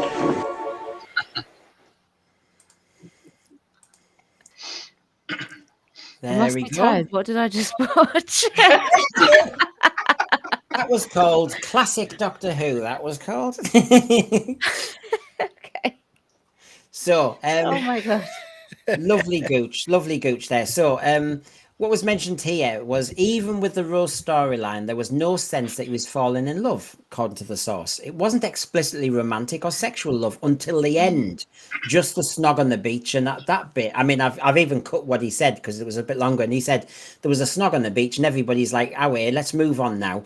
So basically, there was no hint of it then, apart from at the very end. And I think that scene in Bad Wolf Bay has served us so badly, because after that moment, I think RTD has just built on this and built on this and built on this and thought, I got away with it, I'll do it again. I think it was worse. I think actually he sowed the seeds for it in School Reunion, with the whole nonsense between Sarah and Rose arguing over the ex, Yeah.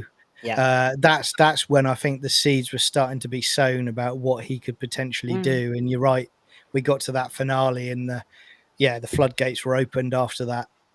But that's all that RTD can do. That is all he can do. He has to have that element in everything. And this is my problem with younger doctors. Because we're like Artnell, you never get that sort of thing. With Trout, with poetry, you never get it. Now, it's all about how sexy the Doctor is, which is absolutely the antithesis of what the show should be about. Yeah, 100%. So, on my last little bit, I did a news bites about the rumored possible Billy special. Of course, my news bites goes into detail, but just in case those who on our panel and in the thread didn't see it, basically, if I get my right item up, I've got to press. I love the way my eyesight at this time of night's not so good. So basically, my source said, "I'm bored already. I'm not interested in." I'm not interested in a Billy special. But what they did say, in essence, was this. That unless they're going to announce a series 3 with her, why would the BBC even make it? So he poo-pooed it on the cost, the BBC's under pressure, and all the rest of it. So basically, that was just what we were saying there. So let me just get to the right one. So on my follow-up, there's a few more things he said, and I just want to get your feedback before we get into our Doctor Who scares again. He said, if you look at how bad it looked, and I know we've talked about this to death, so this is new material, everybody. It's not me going over. So, you know, that the makeup in the hair, she had to do it herself, blah, blah, blah. We all know this. And he said it had been locked in, picture locked, and that's why they just stuck her head on top of Ncuti's body. She wasn't even in Cardiff. And he explained to me what picture locking was, and he said it was... The programme was so late in the day. The Graham Norton, you know when Graham Norton had Ncuti on and Ncuti said they're about to film season 3, and that was in October, and the source pointed that out to me. He said no, it was October, and he said so it's really late in the day. The showrunner has picture locked episode 8, and then they have to mess it up and change the very ending, and they cannot afford to do that. So what they do is they basically just stick her head on Ncuti's body. So basically, it looks crap because it was so last minute. Yeah, not surprised. Speaks volumes about how confident they were about his iteration of it then, doesn't it? That they were rushing last minute to get this done. I mean, I've said to you before, guys and girls, I'm amazed that they even allowed this to happen at all. But then from what I've seen in the last 48 hours with the official Doctor Who podcast that's been announced, they clearly have learned only the bad news from this. John, I know you were elsewhere, but honestly, my panel was unanimous in saying they're going to watch it. No. Is this some sort of torture device that you're implementing? Yeah, he's going to make us watch it and then come on and do a review of it. No, Poor not. old. No, I actually thought I saw Sean shiver then when I brought it up. Actually, well, this is my great idea. You know, lots of streamers are worrying about content if they're doing Doctor Who. Well, I'm going to just review Who Revision, I mean, if I review their channel, that's all right. I've got piles of content every week. But no, sorry, John, I interrupted you there. But anyway, so he goes. That's fine. The source said she wasn't anywhere near that set because if that had been done, they would have pulled out the camera shot, and she would have been there with her own body. You know, it would have been a different kind of thing, and that explains why they just jumped her, and it also explains why the regeneration energy, and then it doesn't morph because they couldn't afford it. It was a cheap shot. Ncuti says it was always the plan to leave at that point, and well, no, why would they do that? And he says it was just so last minute. It was just like get an editor in for half an hour. I don't think he even took half an hour and just cut her out and stuck her on. She doesn't want to be in Cardiff for 10 months of the year. She's got a film career. She's got a whole career. She's not interested in doing it. She's done it as a favor. I'm bored with this like everybody else. So when anybody sees a streamer waffling on about Billy specials, this media insider goes, get over it.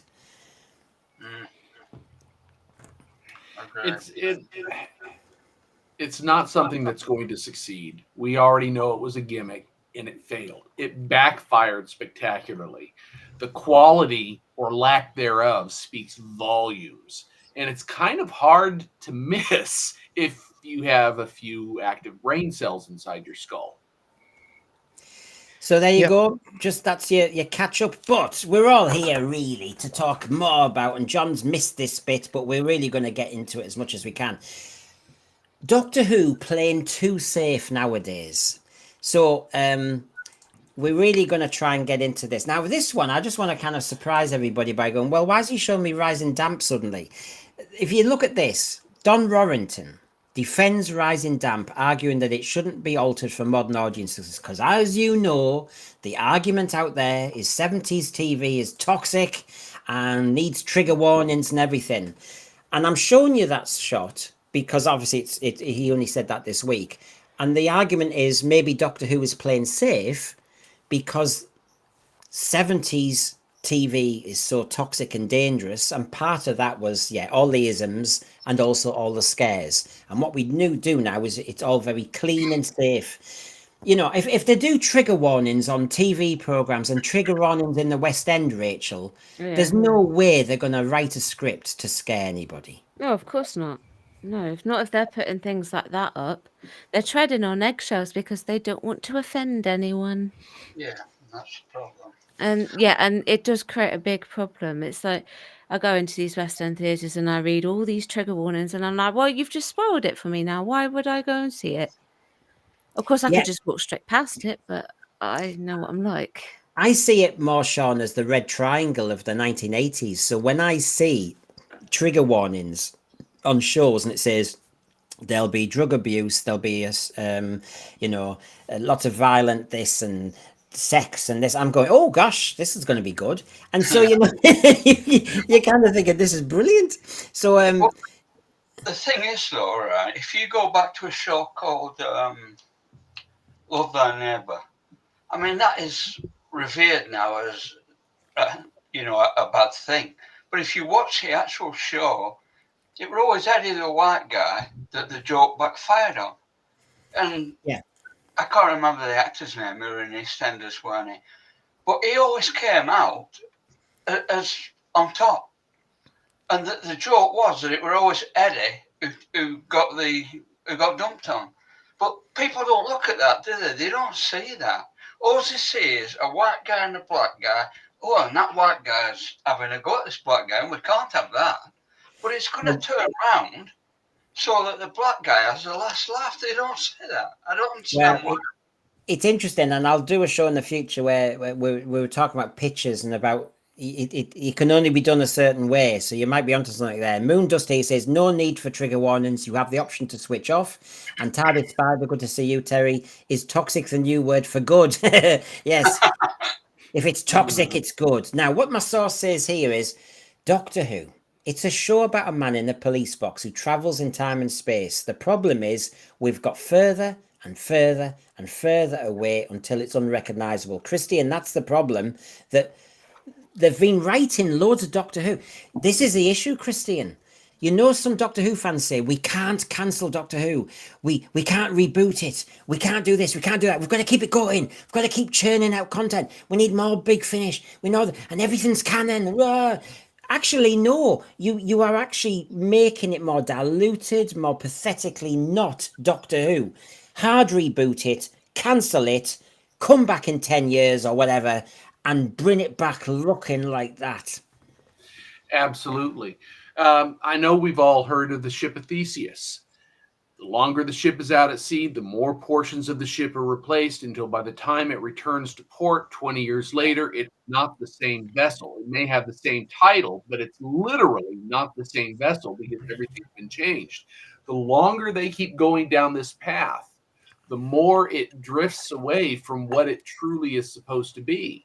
And if that's the trajectory we're on, it's important that we go ahead, let it go, start fresh 5 or 10 or 15 years down the road and bring it back in a form that's true to the spirit of the original show. I mean, I'll jump in. I mean, you guys know my opinion on it. I mean, I disagree with you guys on that. The reason being is I think it would take just a producer or a production team that have got balls to effectively go, we know where the rot's set in. It was the Jodie era onwards. I think you can then rebuild it from there. If you don't do that, it's dead. But for me, my mindset is always for what RTD and Chibnall have done. I don't want them being the ones that effectively have destroyed so much lore and so much love and creation over the decades because of what they've done. I think you can rebuild it and you can go again. I do 100% agree that it needs a rest, and I still stick to my viewpoint that it needs at least 10 years away, because you haven't just got to get rid of RTD and co. You've got to get rid of everything that they've done and everything they've infected in the media surrounding Doctor Who. So that's the novels, that's Doctor Who magazine, that's Big Finish. There's so much of it. And again, you've just got to look at the Target novels now, Brendan. You know, the Target novels we grew up with were wonderful things. Now they're written 100% by activists who think a certain way. You know what you're going to get with it, and that's part of the problem. It's become a brand problem now, as opposed to just a general production problem. I just think Doctor Who fans need to bite the bullet on this one, and this is where we might all split on this one. I really have come to the point. It's 62 years old. We're not going to allow wilderness years this time, because everybody will have the Big Finish content. Then they'll say it was canon. Then they'll say this, and because there's arguments in Doctor Who fandom about everything in Big Finish is canon and everything in this. If you go on the fandom website, the Doctor Who fandom website, they include a lot of the Big Finish in all their discussions of the Master and everything. And you start to think, hold on. Then you see the Doctor Who magazine revising characters and all the rest of it and looking into gaps. So I just think if we're going to keep staggering on Doctor Who, it's going to get further and further away from recognisably what we see as Doctor Who. And is there any crime in actually just saying Doctor Who is taken off air, it comes back in a few years' time with a 8-part series, and it goes in a dark direction there. It's got a beginning and an end, and that's the end of that production company's contract. And then in a couple more years, we do that one. And I said this the other day, and I said, it's like doing Star Trek Voyager for a few years, then doing Star Trek The Next Generation. They're all distinctly different, but they're all under the umbrella. I actually start to think Doctor Who, if it's going to survive and not be butchered to death, it needs to think like that. What do you think? I mean, I agree with what John was saying there, but I wouldn't rest it, John, because I don't think that, yeah, you can't continue with the people you've got, but you get a new crew in, a crew that's absolutely prepared to stand up and say, look, this is not what we want, this is what we want, and this is what we're going to do. I think you could continue it, and I also agree with what Brendan said there about shorter series. You know, episodic, self-contained sort of whatever. You could go that way. You don't have to continue the way it is now, because the way it is now doesn't work, and that's been proved. But one more point as well. You're being very generous there, in my opinion. I'd go back to Paul McGann and I'd put the rest of it into a little box and kick it into space and let it float away. No, I think that is yeah. I respect. That's a great point. Yeah, let's just jettison. Put RTD in there as well and just jettison them into the sun. Yeah, let's do it. Let's do a stream where it's called what Doctor Who should be put in the zero room. Let's Castrovalva Doctor Who. It's painful because there was some good content that's come out in the last 20 years, but because it's all indelibly attached to what we've gotten the last 8 years, it's very hard to splice out and cut away the last 8 and keep the preceding seasons. There's just too much damage. I'm not sure that we'll find a producer or a studio with balls big enough to say, hey, we're going to go back and we're going to course correct and officially on camera say we are decanonizing the toxic elements. I don't think anyone's going to be willing to. Which is why you need time away. That's what I was saying. You need a decade, in my opinion, because I don't think we're in that era where that's going to happen. We're in what I call the woke era still. Yeah, and I also don't think the BBC, why would the BBC, come on, think about it. Why would the BBC allow a showrunner say that an era of Doctor Who is no longer canon? That means their back catalogue they are now devaluing. I mean, I don't think that's marketing is wise. I know as diehard Doctor Who fans, we're going, oh, get rid of everything since 1972, doing all that. No, I know, but we can't, because if you were running BBC, they may be thick as crap and not understand Doctor Who, but they also understand its worth, its back catalogue and how much it's worth. I think though that I get what you're saying, mate. I think what I would say, if you're a intelligent marketing person, you can look at your data and you can say, right, okay, how much merchandise were we selling prior to Jodie Whittaker becoming the Doctor?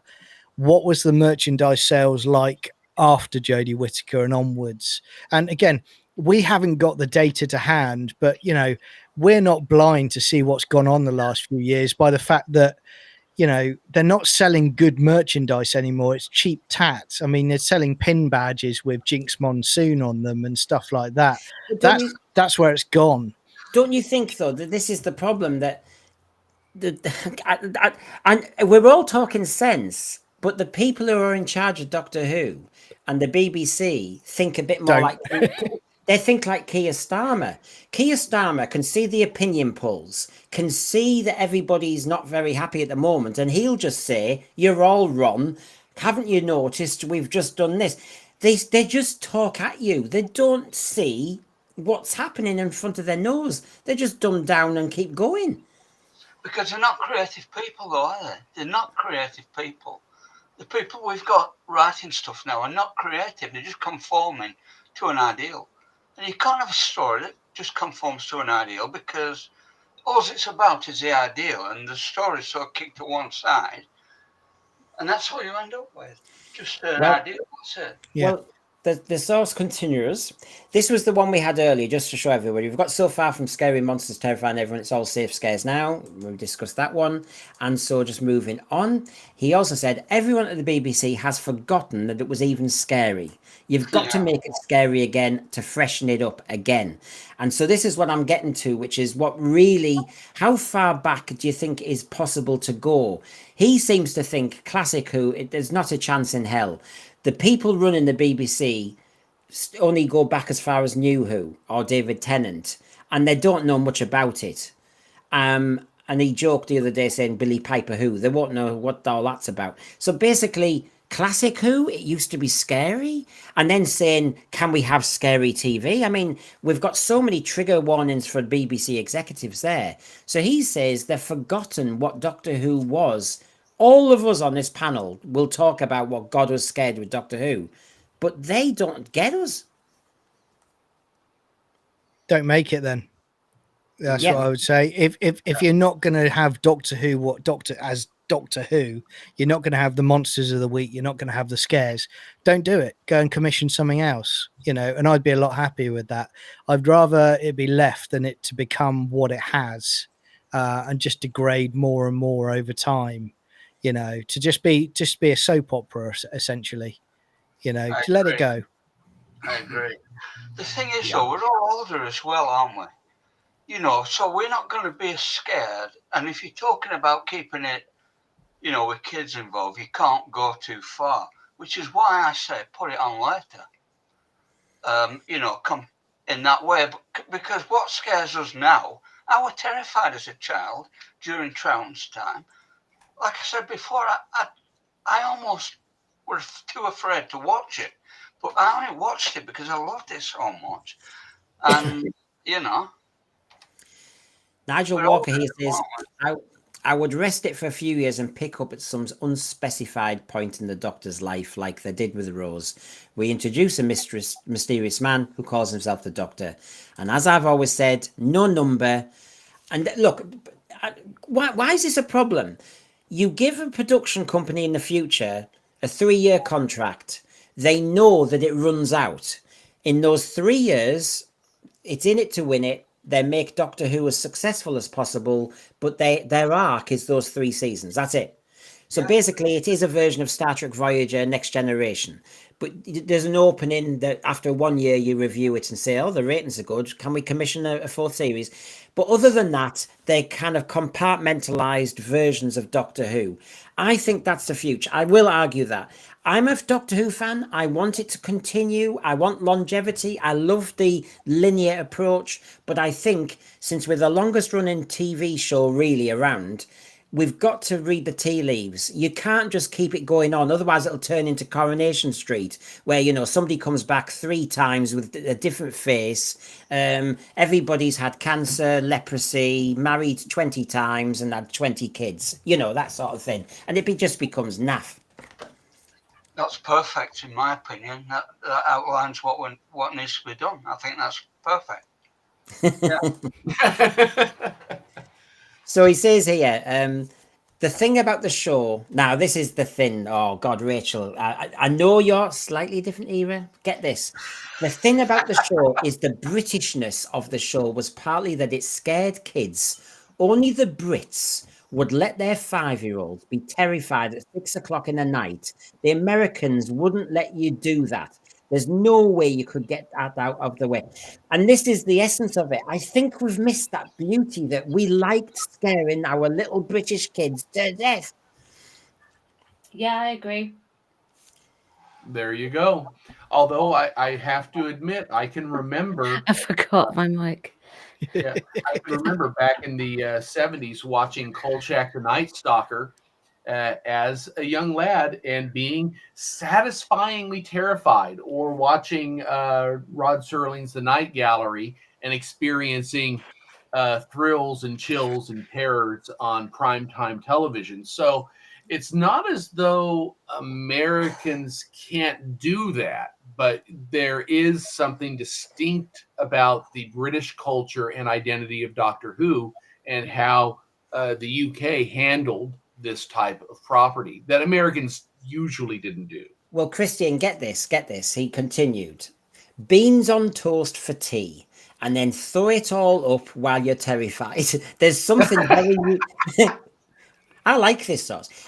Beans on toast for tea, and then throw it all up while you're terrified. There's something very uniquely British about terrifying children at 6 o'clock in the night before the generation game. You know what I mean? Basil brush, and then the scariest stuff you could ever possibly do.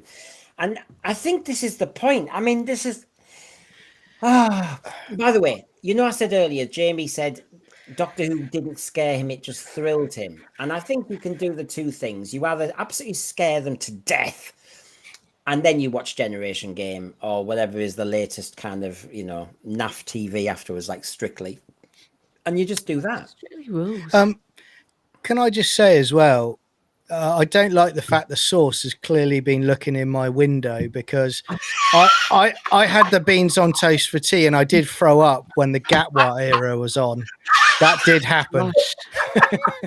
What, after the beans on toast, or just like well, Gatwa put me off beans on toast after that incident. You know, I've not been the same since. Did he? You know, the dodgy kneed idiot. Did he?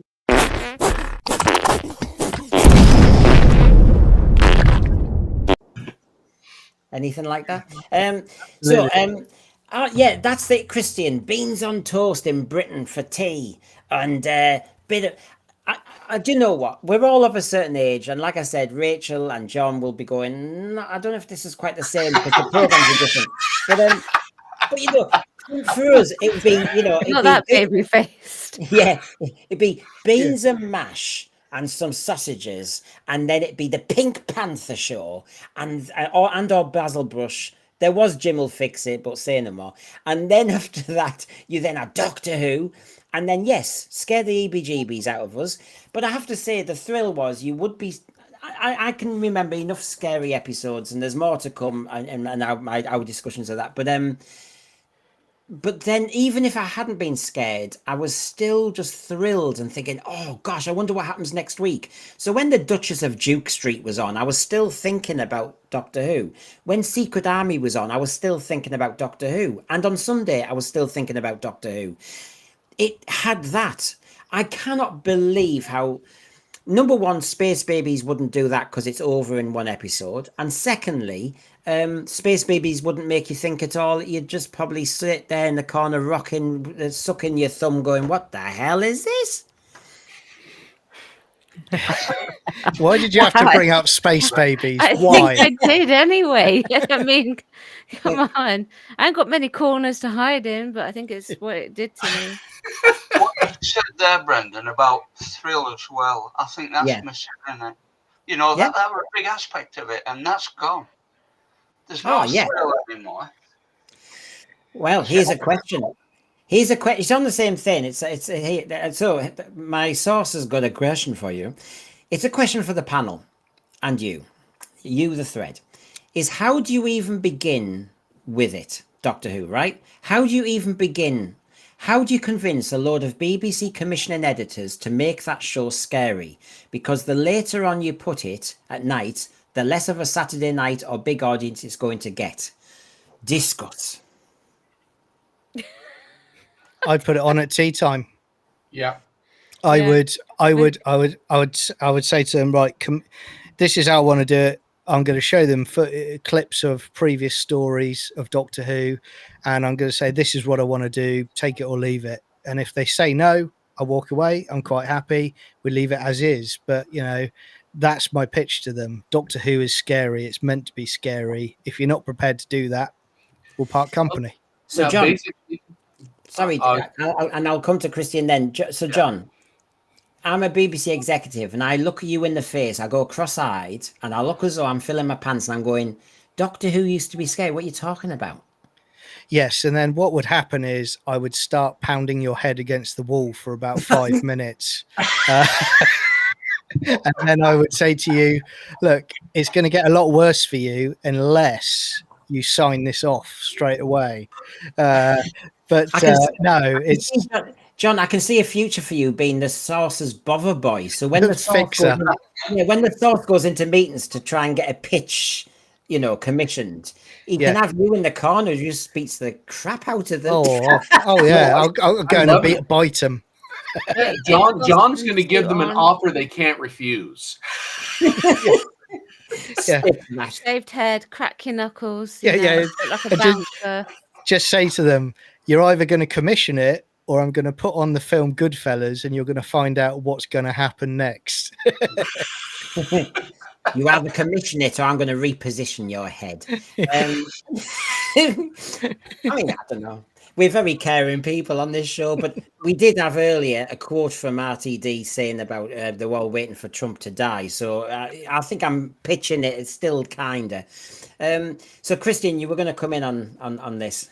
I was about to say that, if I were going in, I'd say, let's talk. You don't want it to be scary, and you don't want to put it on at tea time. So I want you, as a producer executive, to explain to me exactly how your approach has succeeded. Oh, it hasn't.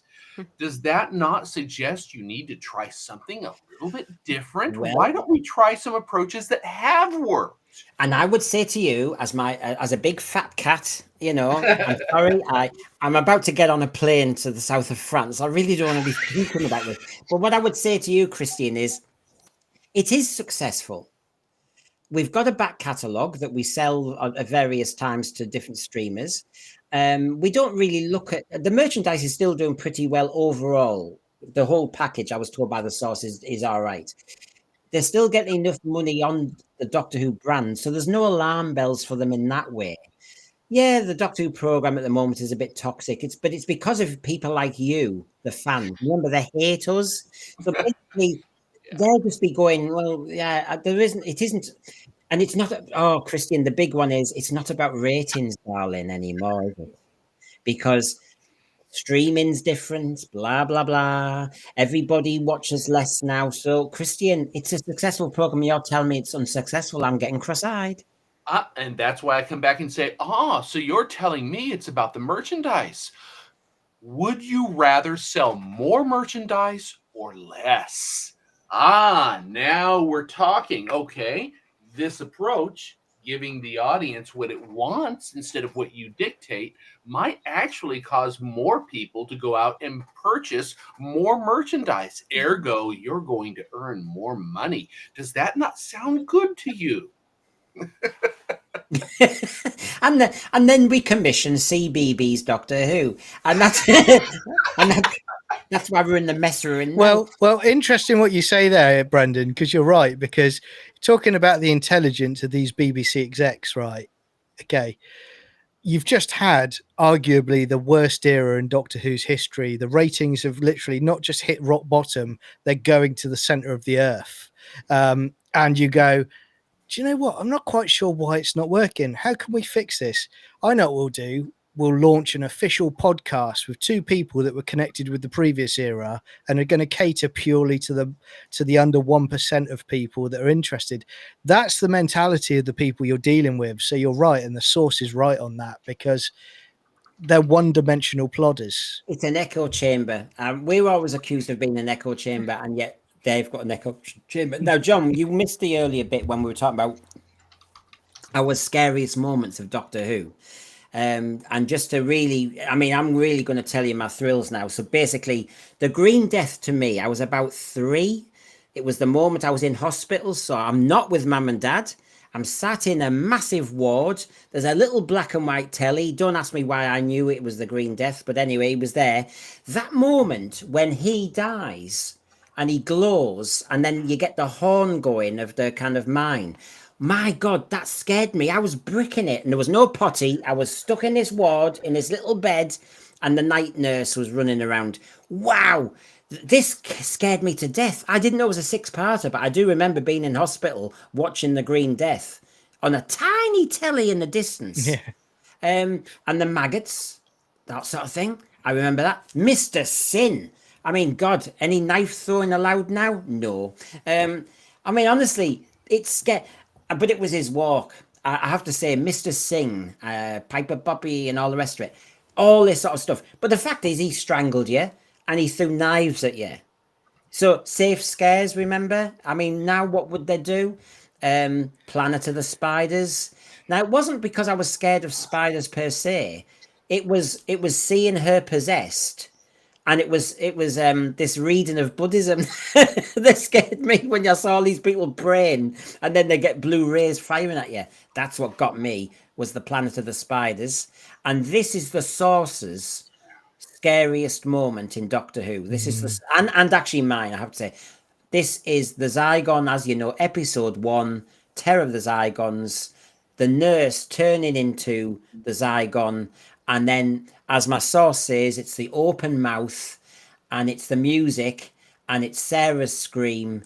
There's the real version there. That was Daryl Joyce's version. And that really... I think me and Source are roughly the same age, so it absolutely thrilled him. It thrilled me. It scared me to death. Now, Rachel, you've mentioned the Autons, but what else in Doctor Who had you really, really going, oh, God, this is spiky? Can I not just say the Autons again? The things that terrified me the most were definitely the Autons, and I said the face reveal of Magnus Greel, but nothing else like truly ever scared me. A bit more like Jamie, what you were saying about Jamie earlier. Yeah. I found more of a thrill, I think. And I think Mr. Sin is probably one of those thrills, seeing him being like thrown around everywhere and things like that. Yeah, I mean, we've got Bubbles here. My earliest memory is the seaweed creature veering, bloating out the screen. Now, Sean, as you've acknowledged yourself, you're a bit older. So have you got any other thrills that you want to share? You've shared a few already. Are there any others? I'm showing the Ogrons here, by the way, because the source told me the Ogrons really were... They were great henchmen at the time. I'd have them back. Anyway, Sean, your thoughts? The thing that scared me the most about Doctor Who, right from the word go, were me and a friend had been invited round for tea at the sort of school kids' house. So we went round there, and it was the last episode of The Green Death, and his parents wouldn't let us watch it. Now, that really scared me, because we didn't see it till years later. And, it were that were a real terror though. That wasn't an imagined terror from Doctor Who. That were real. And he went on about it for about 6 months after. We missed that, but we've seen it now. So yeah.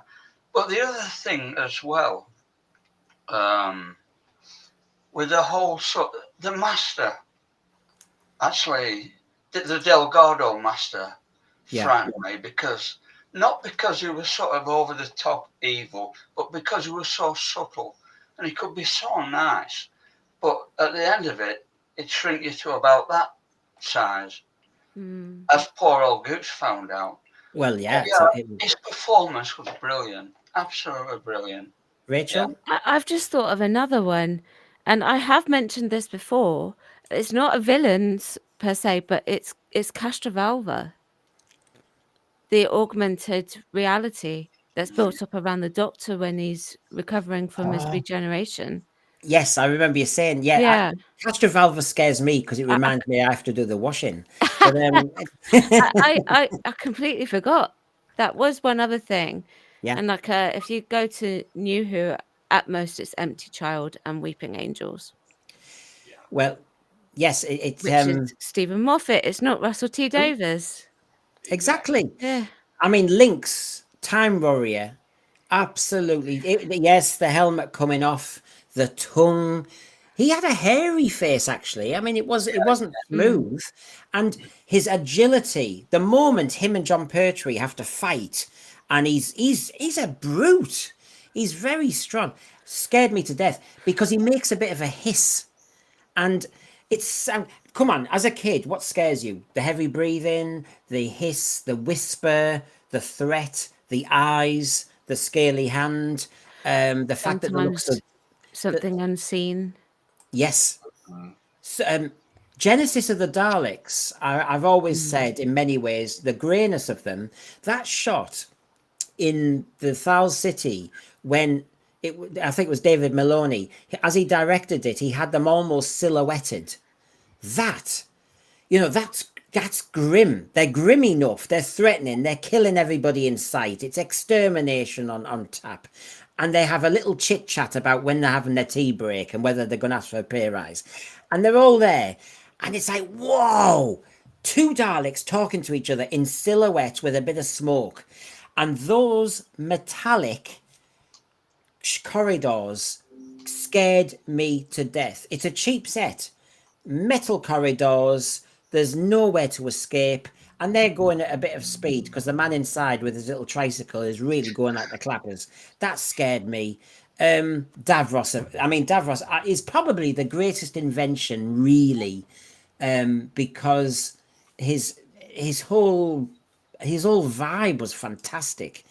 Do you know what scared me? The pterodactyl in the Invasion of the Dinosaurs, because you didn't really see it. You got the puppet now and again. It was swooping around. You had shadows, the screeching sound. And this is what I mean. Don't show the monster. We all don't like a lit up murker. Just have shadows. I definitely don't. No. Well, especially Ingrid Pitt doing a kind of top of the pops pans people moment. Can I just have one more? I've just thought of one. Yeah, go on.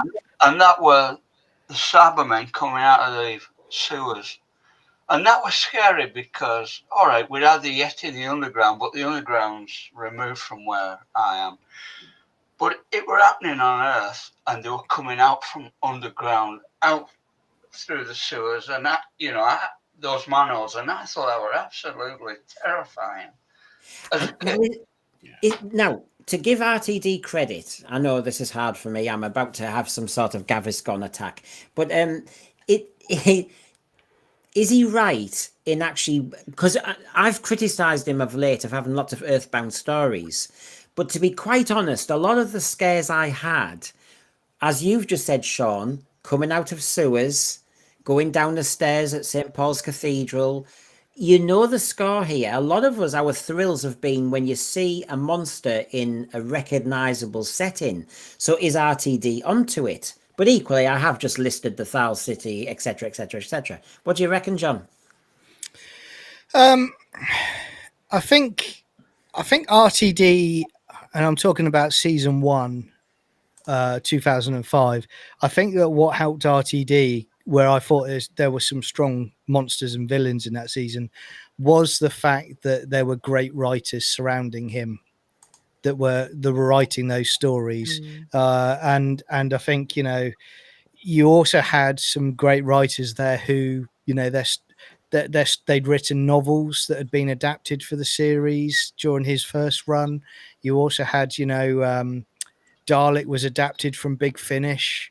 So I think, yeah, and I think that strengthened him quite a lot. But I would also say for a couple of my favourites of Doctor Who scares were, it was always the Master and the Deadly Assassin when he looks like he's dead and then he comes alive, you know, in skeletal form. That's a great one. The Hemivores in Curse of Fenric, I think they are superb, and that scared me as a kid.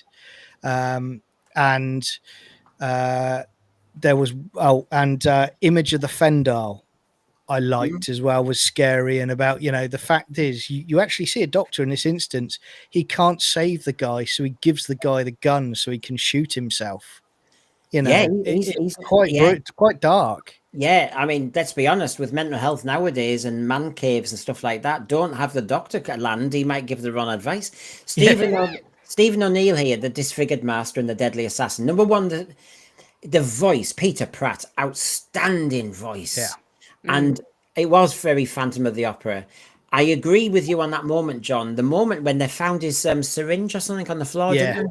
And it was like, what a shame. And he goes again.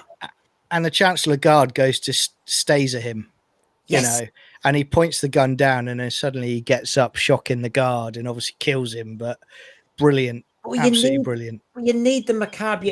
Kids are seeing somebody who's been burnt or disfigured, and you're seeing them angry about it. I know what RTD says you can't do that now, and as the RTD, go and write something else. And can I just add in one other moment quickly? And then I'll add the threads. Yeah, they've got loads. Yeah, Attack of the Cybermen with Lytton, with his hands bleeding out. You know, terrified me because it showed the strength of the Cybermen. Was it necessary? Look, I'll ask the question before I get to the thread, because the thread had given me all their versions, and I'll be fair. I'll share some of them.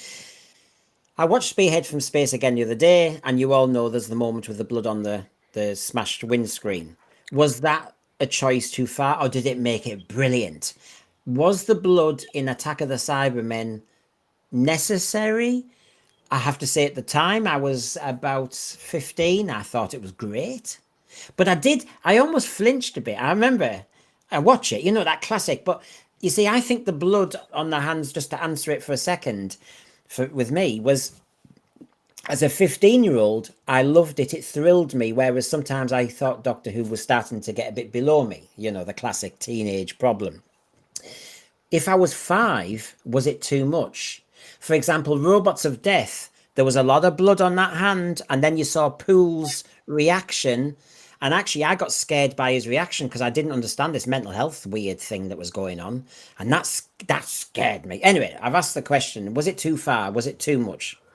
Don't know. I mean, Davros loses his hand, so what do you think? Yeah. Well, they normally do maybe not. They normally do green goo, don't they? Because when Davros's hand is blown up in Revelation, it's green. They do a green bandagey thing, and you know, when the Sea Devils die in Warriors of the Deep, sorry about it, the green foam, which isn't the same as red. Now, so the choice of the red, I don't know. What do you reckon, Christian?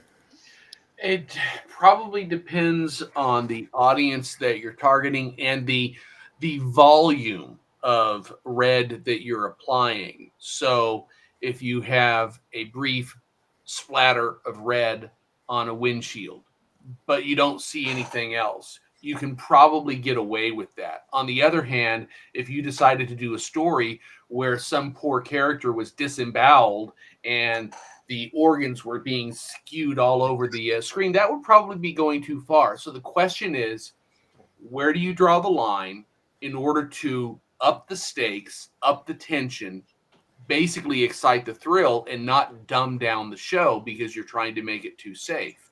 Christian, Question: why are we bothering about showing blood and gore and dismembered bodies? Because I remember Robot Revolution, where you saw a bit of sperm and an egg, and that's okay to be turned into.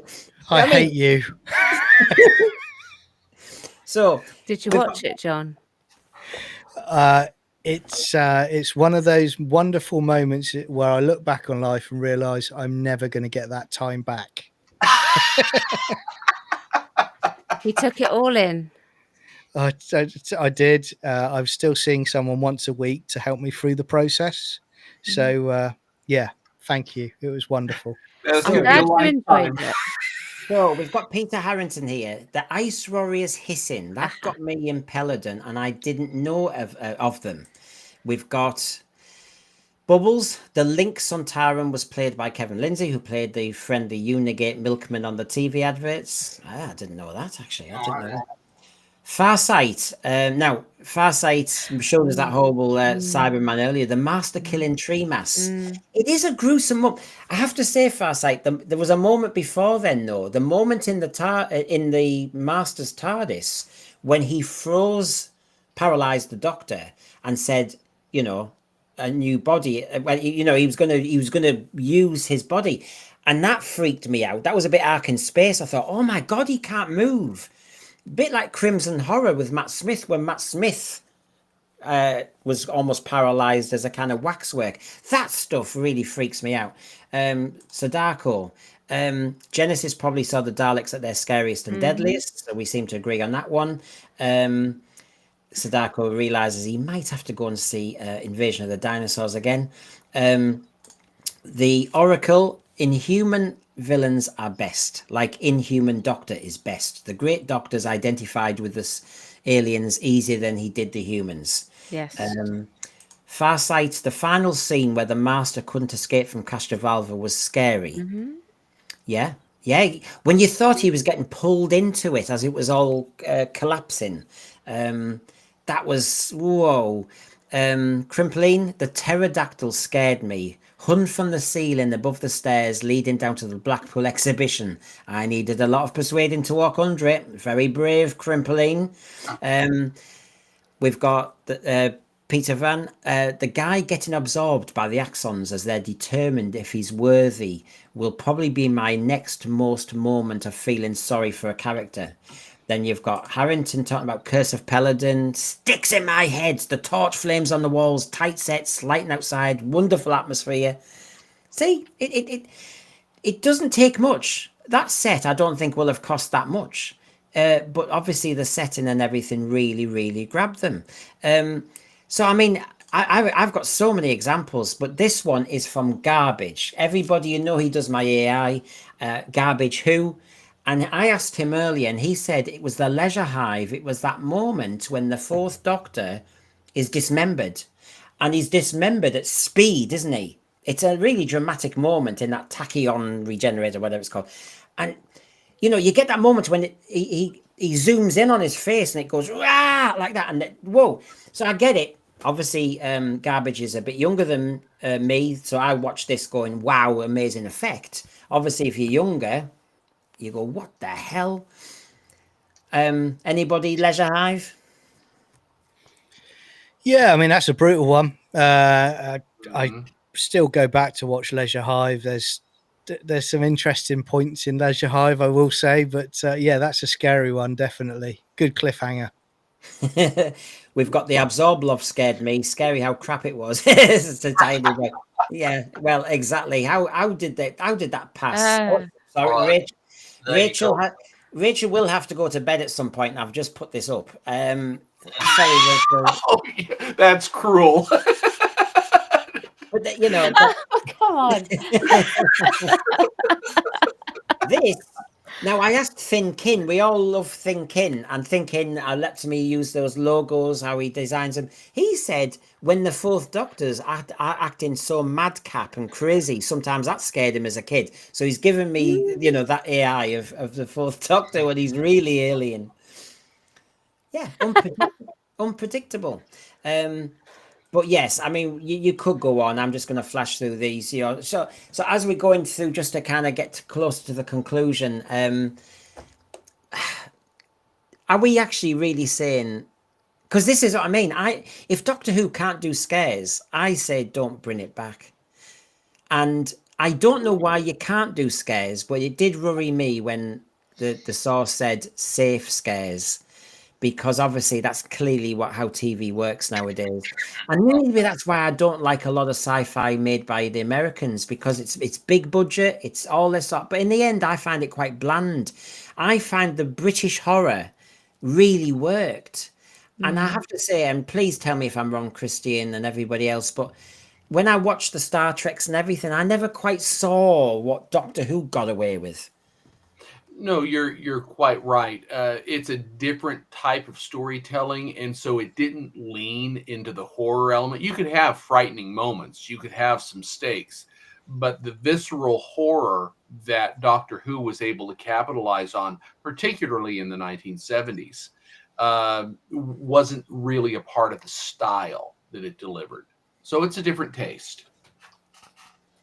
And also, I mean, what I was talking about earlier about don't show it, imply it. A lot of stuff in Deep Space Nine about the way the Bajorans and that were treated in Cardassian camps is horrific. I watched a duet last night. Is it duet?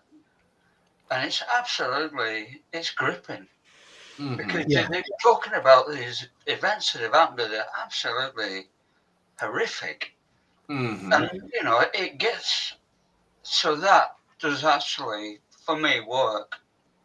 Bubbles here, love the cliffhanger where Sarah has her bare arm outstretched with the crinoid pod open.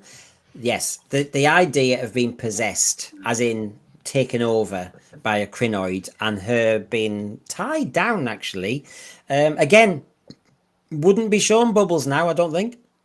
I just don't think. The manhandling of Tom Baker with Liz Sladen in Ark in Space wouldn't happen now, I think. Now, we're slagging off or saying they wouldn't do it, and I take what the source said saying in the last 10 years, but what do you reckon with a Shad, the lone Cyberman? I liked it. I don't like yeah, I don't like Jodie Whittaker's era at all, but I did like this, and I did like the fact they went with a different idea how Cybermen should be, as opposed to RTD's era, where they were just brains in a jar, essentially, because you see that in the 2006 two-parter. Here, you actually see that there's a person underneath who has been modified and augmented, and you see scarring. So that's a case where they haven't pushed it too far, but it speaks to how gruesome it is to be a Cyberman. I thought it was really well done. Yes. Yeah. I mean, you just know sometimes just the red eyes, a bit of strangling wouldn't be allowed now, would it? No strangling allowed. You see, Dilemma wouldn't make the cut. Yeah, well, this is it. Womless and weakness. Yeah. I mean, it would be a Me Too campaign moment now for Kerry, wouldn't it? I mean, that would be it. That gargoyle wouldn't be allowed. That certainly wouldn't. It wasn't really allowed at the time anyway, this Ark in Space moment. So when you think of what makes you love Doctor Who and what thrilled you about Doctor Who, I am starting to wonder whether the reason I don't like it as much now, and the reason why RTD's done what he's done, but maybe is RTD right? You can't show stuff like this. Now, the Exelons, I don't know why you can't. The pterodactyls, I mean, the pterodactyls didn't scare me, but I liked that story. There were thrills in it regarding who is in that house. You know, there were some little Scooby-Doo moments in that one. I mean, and the Grim Reaper imagery. Obviously, the Revelation, that glass Dalek in Revelation, I think if I was younger, would have scared me to death. Because, again, it was that kind of possession, the last seconds of him being her dad before he turned into a Dalek. I think you can do it now. I just think it takes a backbone from the people that are producing it and the BBC. It's just the fact they don't have the will to do it. And, you know, we've talked before, all of us, about the fact that kids are watching a lot of stuff their parents don't know about anyway now. They like the scares. I mean, how many of them were watching Stranger Things on Netflix? You know, so there is there is a precedent out there that kids still like to be scared, and they like to, you know, almost daring themselves to come back next week to see what happens, to see if they can resist the monster. That will still sell, but it's just this whole nanny era where it's like, oh no, we've got to protect everybody and wrap them up in, you know, cotton wool. It's a nonsense. It could still work. Look at that makeup. Yeah, That's good, isn't it? it's brilliant. Oh, yeah. I mean, it's not terrifying, but I could imagine that would scare a younger person for sure. That scared me. Mm. I think that because it's it's kind of a zombie vibe, but that mouth being cracked. Yeah. And they're kind of drowning the water. I actually found The Waters of Mars was actually a very well executed story. Yes. I just It was definitely one of the standouts. I just didn't like the Time Lord Victorious bit at the end. That was all. And because you can see his eyes, even though he's got contacts in, you can see that what he's thinking almost, if you get what I mean. So that makes it even more. Yeah, do you know what he's thinking? You know what he's thinking, Rachel? I'm What? gonna come and get you. That's what he's thinking. Ooh. I mean, The thing is, that's a good example as well. Yeah. Actually, they've been able to do scary stuff in Doctor Who since the very beginning, since it very first started. They just don't want to do it. Yeah. I think also, coming on to what Rachel's just said, this adds to my argument I've always had. You don't need a multi-million-dollar Disney budget to do Doctor Who. All you need is a good story, good actors, and a good production team, because it proves, you know, I've said this before, I still think stuff for Capaldi and previous eras of New Who are still looking better than Jodie Whittaker and Ncuti Gatwa era. Yeah. I really do. Like you say, Rachel, that's incredible. Mm-hmm. So you don't need loads of money. You can do it. I just think part of the scare must have been, so, okay, you've got a mummy here. You can see its rib cage and everything. So maybe if I was a younger kid, that's scary. Now, my disappointment with any of these is that Capaldi story, The Mummy on the Orient Express. What a shame it wasn't like a 2 or 3 parter. Yeah. You could have got away with that. Yeah, because part of the scare, I think a lot of our scares were cliffhangers where you almost get that scream afterwards.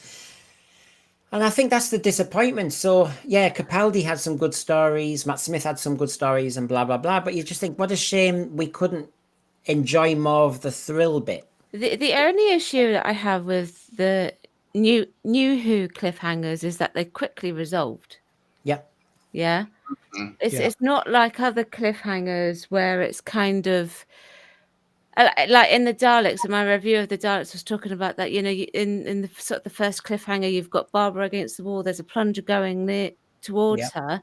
Yeah. And then you see that in the recap, but then suddenly it stops and it moves on to the next part of the story. You've no idea what's happened to her. Yes. And you don't find out for quite a while. Whereas I just rewatched the Empty Child and the Doctor dances for the next 2 weeks of videos.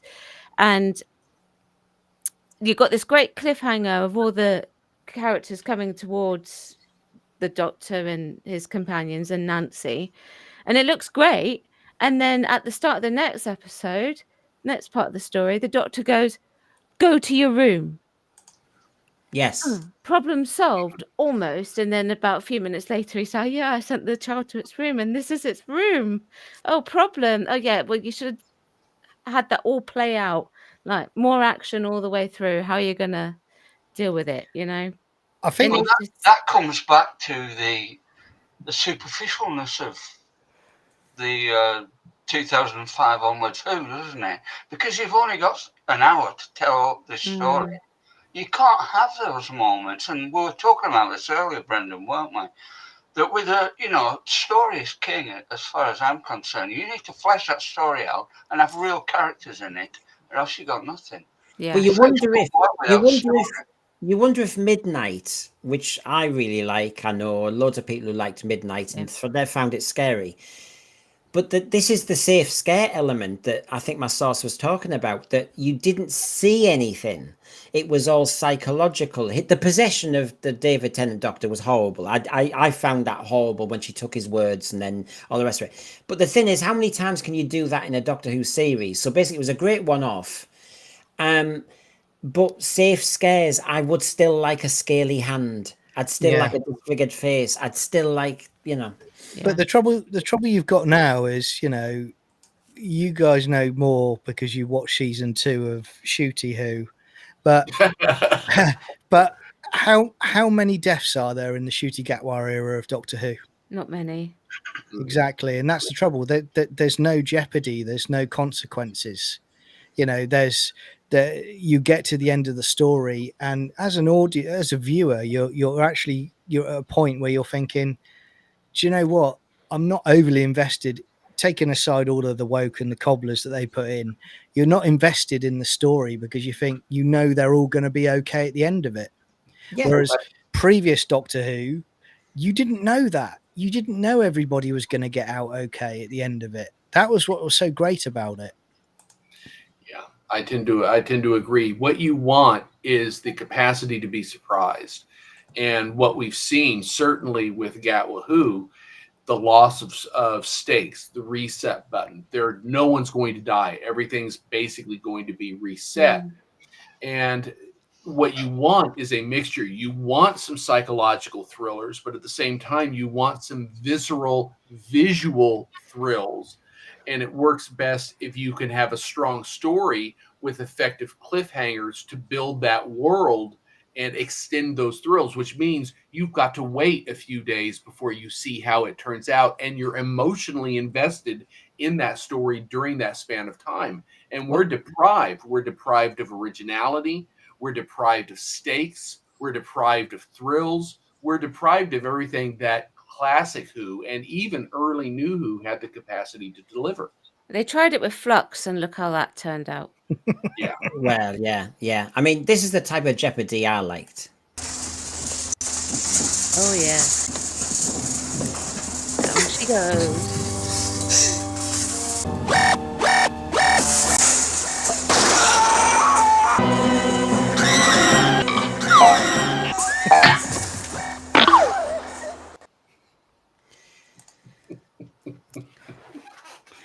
In essence, that's all you need, right? Just fall from some school PE scaffolding. That's all you need. And still better than Ncuti Who. Yes, a million times. All the jeopardy out of it, haven't they? Because the Doctor can't die now, so he just continuously regenerates. So where's the drama in that? It disrespects everything that the former Doctors did, in my opinion. Yeah. All the sacrifices that they made, they weren't sacrifices because there's no. Well, Bubbles is actually. I mean, I'm good to hear from you, Bubbles. The only ever scary Gatwa Doctor Who was the Well, and that was a cut price midnight. Yeah. And again,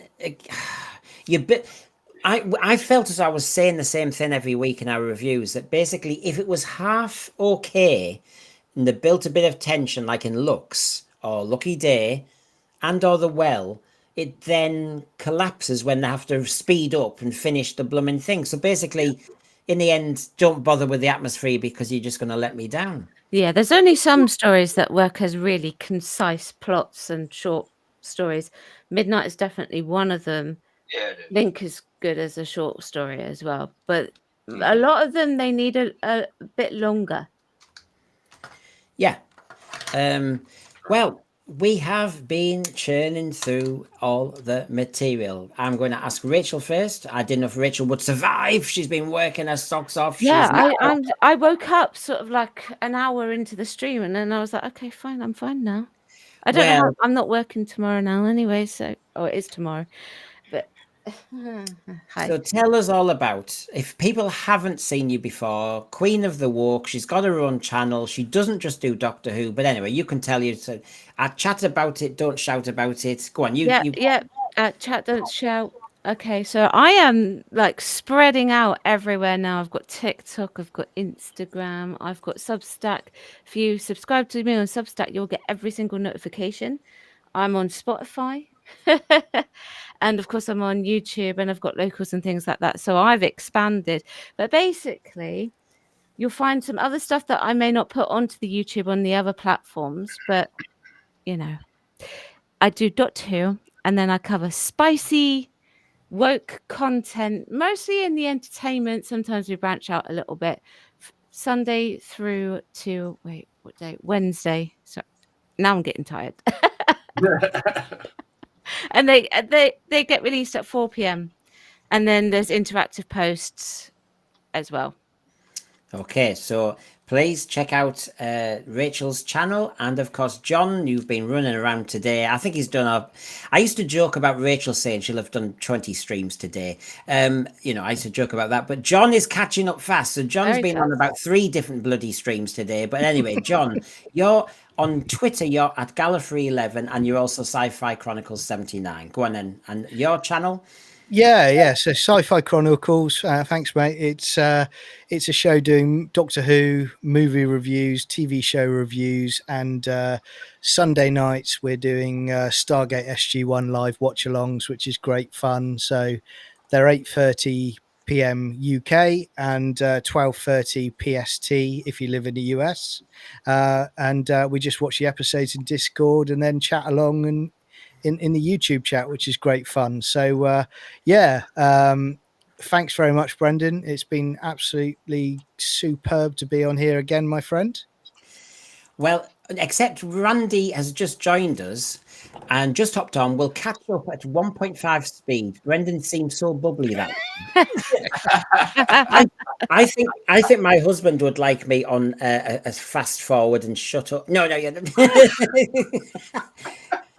Garbage Who also. Garbage does our moderation. Garbage does those lovely AIs. There's loads more AI I'll have to tamper with. So please check out John's channel, Sci-Fi Chronicles 79. Check out Rachel's channel, Chat About It, Don't Shout About It. And check out Garbage Who as well. Give them all a sub. Check you've given me a sub. We will be back this week doing a deep dive on season 17. There will be news bites, of course. So there's some tasty stuff to come, and I think, John, you're on our season 17 deep dive. Oh, can't wait for that one. It's going to be a cracker. I saw it in the stars. I was watching Creature from the Pit today. Oh, love it. So thank you, Christian. You're a busy man. I hope your mum is well and getting better. We wish her well. Thank you.